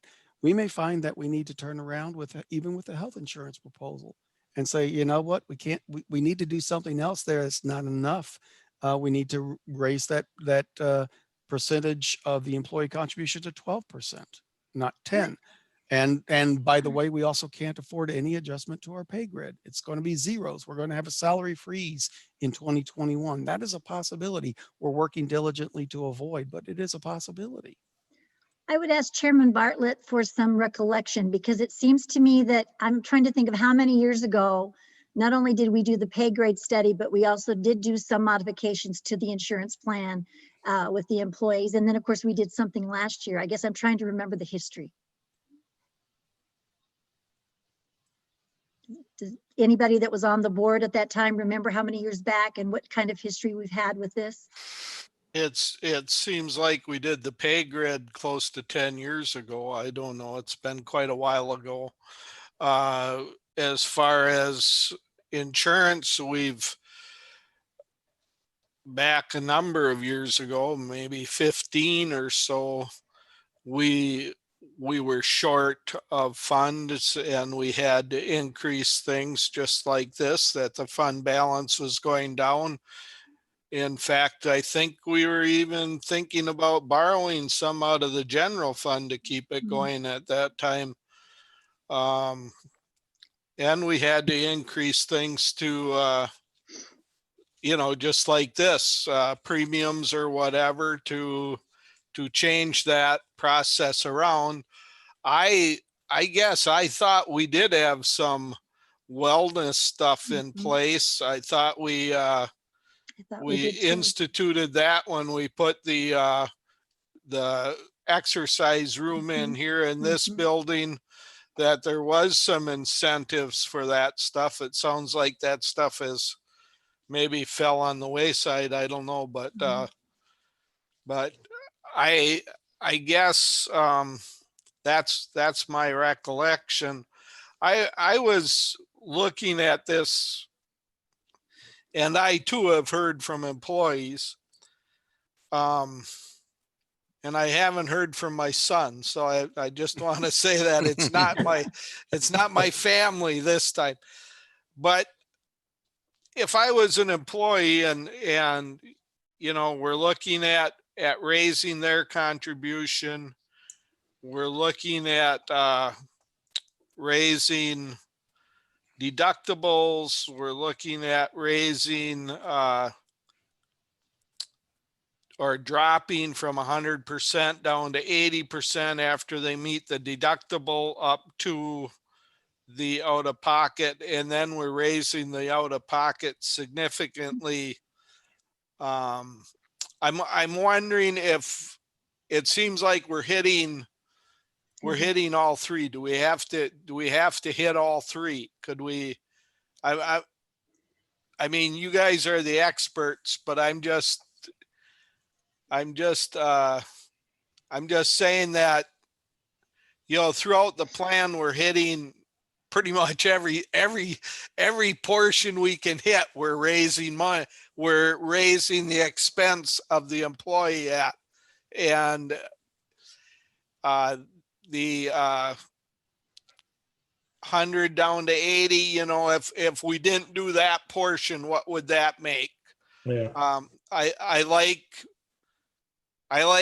raising the employee contribution. I think that's, if we don't keep doing that, all of a sudden we have to raise it a lot. So I'm good with that. I understand and to me, I'm thinking that the out of pocket would be the biggest savings of everything. I'm wondering if that 100%, 80% is how much savings that is, because maybe there isn't as much savings there as there is heartburn, what it causes in heartburn. Dave, sorry. Yeah, go ahead. Clarify that. If those plan design changes that you're talking about, if we do not implement those, instead of a 7.69% increase to the plan, you're looking at a 20.76% increase to the plan. I think what Chairman Bartlett is asking, though, to eliminate all of them. I was saying, instead of hitting every portion of the plan, what would it look like if we didn't change the 100% co-insurance down to 80% after the deductible? You follow what So- I'm saying? I Mhm. do, Okay. and I think that we can calculate that. We can't do that tonight, I don't think. What kind of cost differential there would be if we don't make that adjustment to our plan, or even if there isn't some implication, if you don't make that adjustment, then you can't make others or whatever. But we can vet that, and we will. I understand what you're asking. You're saying, hey, show us what it would do if we did all of these things except leave it at 100% coverage after the deductible is met. Mhm. So we can look in that. We will have that prior to executive, I hope, and we'll be able to present that. I would recommend that, and I'm not cutting off the conversation, but when we're ready to make a motion, if that's the consensus of the committee that you'd like us to do that, then the motion could be to recommend this with the caveat that staff explore not making the costs of not making the change from 100% to 80%, and we will do that. Do I have that motion? I would make that motion that yes, I would like to move forward with this, but I would like to look at the options of not raising the 100 or moving the 100% down to 80%. And if that doesn't work, maybe let us know what one of the other options. But we're hitting all four. Well, that's my motion to do that. Okay. Do you have a second to Dave's motion? I'll second to lead Supervisor Lee now. Okay, Supervisor Leno seconds the motion to move forward with this, but with looking at adjusting or actually removing the 80-20 portion that is proposed. Any other questions about that? Mr. Chair, Yes, Mrs. Supervisor Stewart. I guess what I'm wondering though, if I heard Mr. Miller correctly, it's that this would be something that would be looked at and it would be voted on at executive, but we would not have any opportunity to vote on this ourselves. And so I guess I have a problem with that. Procedurally, that is correct, because executive is going to be taking it up next. But I think the message, Supervisor Story, is very clear in giving the direction to staff to consider that and present that. It has the same effect as if the motion had been to recommend this with that change, because that change will be presented. Well, I guess what I would ask then is, rather than finding out what happens at executive, I'd like to know what those numbers are and maybe have those be part of our report so that we can actually read what those changes are going to be and be able to communicate to our constituents that are calling us and talking to us, and employees that are threatening to leave and all those kinds of things that they've been saying to all of us. So we'd have something that we can say to them. Okay, we can certainly, when we've generated that cost change from that change to the proposal, we can send that to the members of this committee via email. I've made a note to remind myself. Thank you. Any other comment? Mr. Chair. Supervisor Tripp. I would, and this might be what Supervisor Story was just getting at, but in terms of numbers, but one of the things I'm having a real difficult time with is getting my head around how the pain is going to be distributed. A higher share of the premium cost obviously is shared pretty equally, but there are obviously lots of categories of people, some with families, some without, some with high claims, some with relatively lower claims. So when you put that report together, any insights that you can give us that would help me to understand that better, I would appreciate. And one last comment, and that is, I hate this job.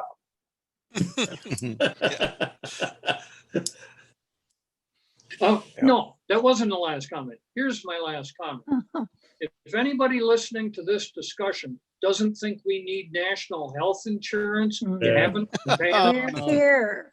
Here, here. God bless America. Think what the county could save. Think of the angst and the misery that our employees would avoid. And frankly, it would be a savings. I'm sorry, I'm making a political speech. I'll quit. Thank you for doing that. It's getting tough, isn't it, Jim? It's getting Yeah. tough. I still hate the job. Yeah, and it would eliminate the stress for us. And I agree. Any extra information you can give us on this, yeah, how this expense would be shared would be Sure. greatly appreciated. Well, what we I think can do is we can try to generate the numbers, how many employees we have on the high deductible plan, how many on the standard plan, what's the breakdown of single versus family. We can generate that information to go along with our review of the change of eliminating the proposal to from 100% to 80% after the deductibles met. I say that glibly because it's not me doing it. Okay, any other comment? If not, are we ready to vote on this proposal? Okay. All those in favor of the health insurance plan going forward And pay grid. in the pay grid as part of the 2021 budget with the change that it was asked for by Chairman Bartlett. All those in favor, please say aye. Aye. Aye. Opposed? Hearing none, we'll move forward with that then, and hopefully the information will get back out to us before the executive meeting. You can note my vote as being an abstain. I really don't know what I Don't know. want to do, so I'm. Do you know when executive committee is? I anticipate it will take a week plus for Medica to turn that information around to September us. 9 is the actual meeting date of Okay. executive. So we can request that right first thing tomorrow, but it does Yes. take them normally a week to turn that around, just so everyone is aware. We will promise the information will be distributed as soon as we have it. Thank you for doing that. Okay, moving forward. Any questions about the vouchers that you were included in your packet? Any comments or questions about the vouchers as presented to you? There seemed to be more than usual. Why was that?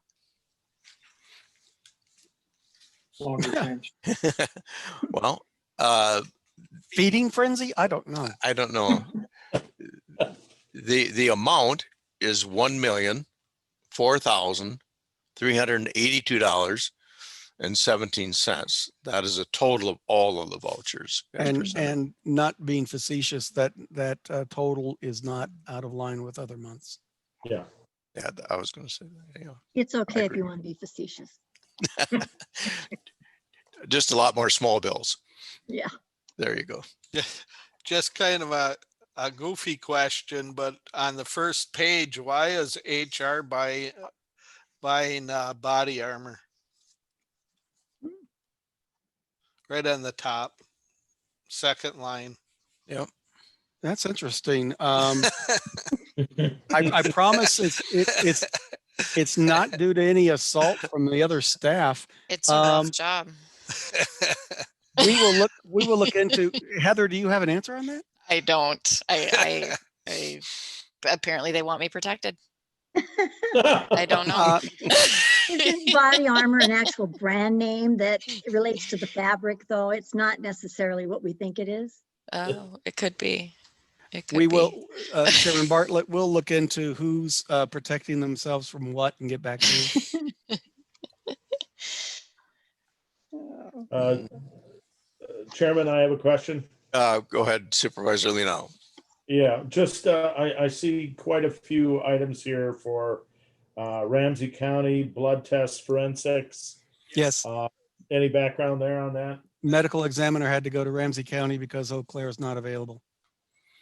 Oh, I thought we were working with Eau Claire County. It's closed. It was closed for COVID. Oh, okay. Thank you. You know, we're going to use that as a pat response from now on. We're just going to say COVID and we're done. All right. And with those expenses, I noticed those too. I also know that Eau Claire County is paying a lot more than we are, or their expenses. Would their expense to that come through our system or not? No. We keep track of all of it because we administer for both counties, but they pay.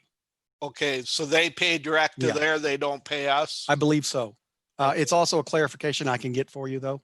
I was just wondering about that because I noticed there was a lot too, but I also knew the reason for it. Mhm. So I was just curious. I will find out for you. Here's another question along that line. Is there any chance that we might get some money back from the state or the federal, or from the federal government to the state to us? to Regarding offset some of COVID? this cost? Yeah. We're doing a lot of work on that end. We're anticipating making claims for the full $750,000 that were allocated to Dunn County as part of the CARES Act. So maybe we won't end up with $1 million that we have to come up with? Nope, that's not going to help. It will help some because as I said, as we talked about earlier, part of that, at least the capital projects portion of the budget Mhm. as originally drafted, we are hoping to shift because we can legitimately justify as being tied to COVID and the response to COVID. So we hope to drop it. I think Eric made mention of something on the order of $300 plus $1,000 worth. So it does have a positive impact, but that $1.1 million is levy. And largely the COVID Mhm. reimbursement is for expenses that are other than what we're looking at there. Gotcha. Any other questions about the vouchers? If not, I'd entertain a motion to approve. I'll move Supervisor so moved. Leno approves. To pay the vouchers. Okay. Calabrese, second. Okay, Supervisor Calabrese seconds. Any other questions? Hearing none, all in favor of paying the vouchers, say aye. Aye. Aye. Aye. Any opposed? Hearing none, vouchers are approved. Going down our agenda, considerations for reports and resolutions being passed forward to the county board. At this time, we have none. None in discussion. Announcements, unless there's anything else. Anyone else have a pertinent announcement this time? No. Hearing none. Our Can I next ask a meeting. question? Yes. Sorry, did we need to act on the dental and was that done? That was part of the motion on the health. Yeah. Was it? Pay grade, Yeah. yes. Okay, thank you. You're Thank you I for didn't hear checking. that part. Yeah, thank I you for didn't hear that part and Next meeting will be in September. And I believe the 24th. Yeah, September 24th. And at this point, we'd assume it will be handled in the same way. Yes. Yeah. Anything else? If not, we are adjourned. Thank you. Thanks, everybody. night, everybody. Thank you. Thank you.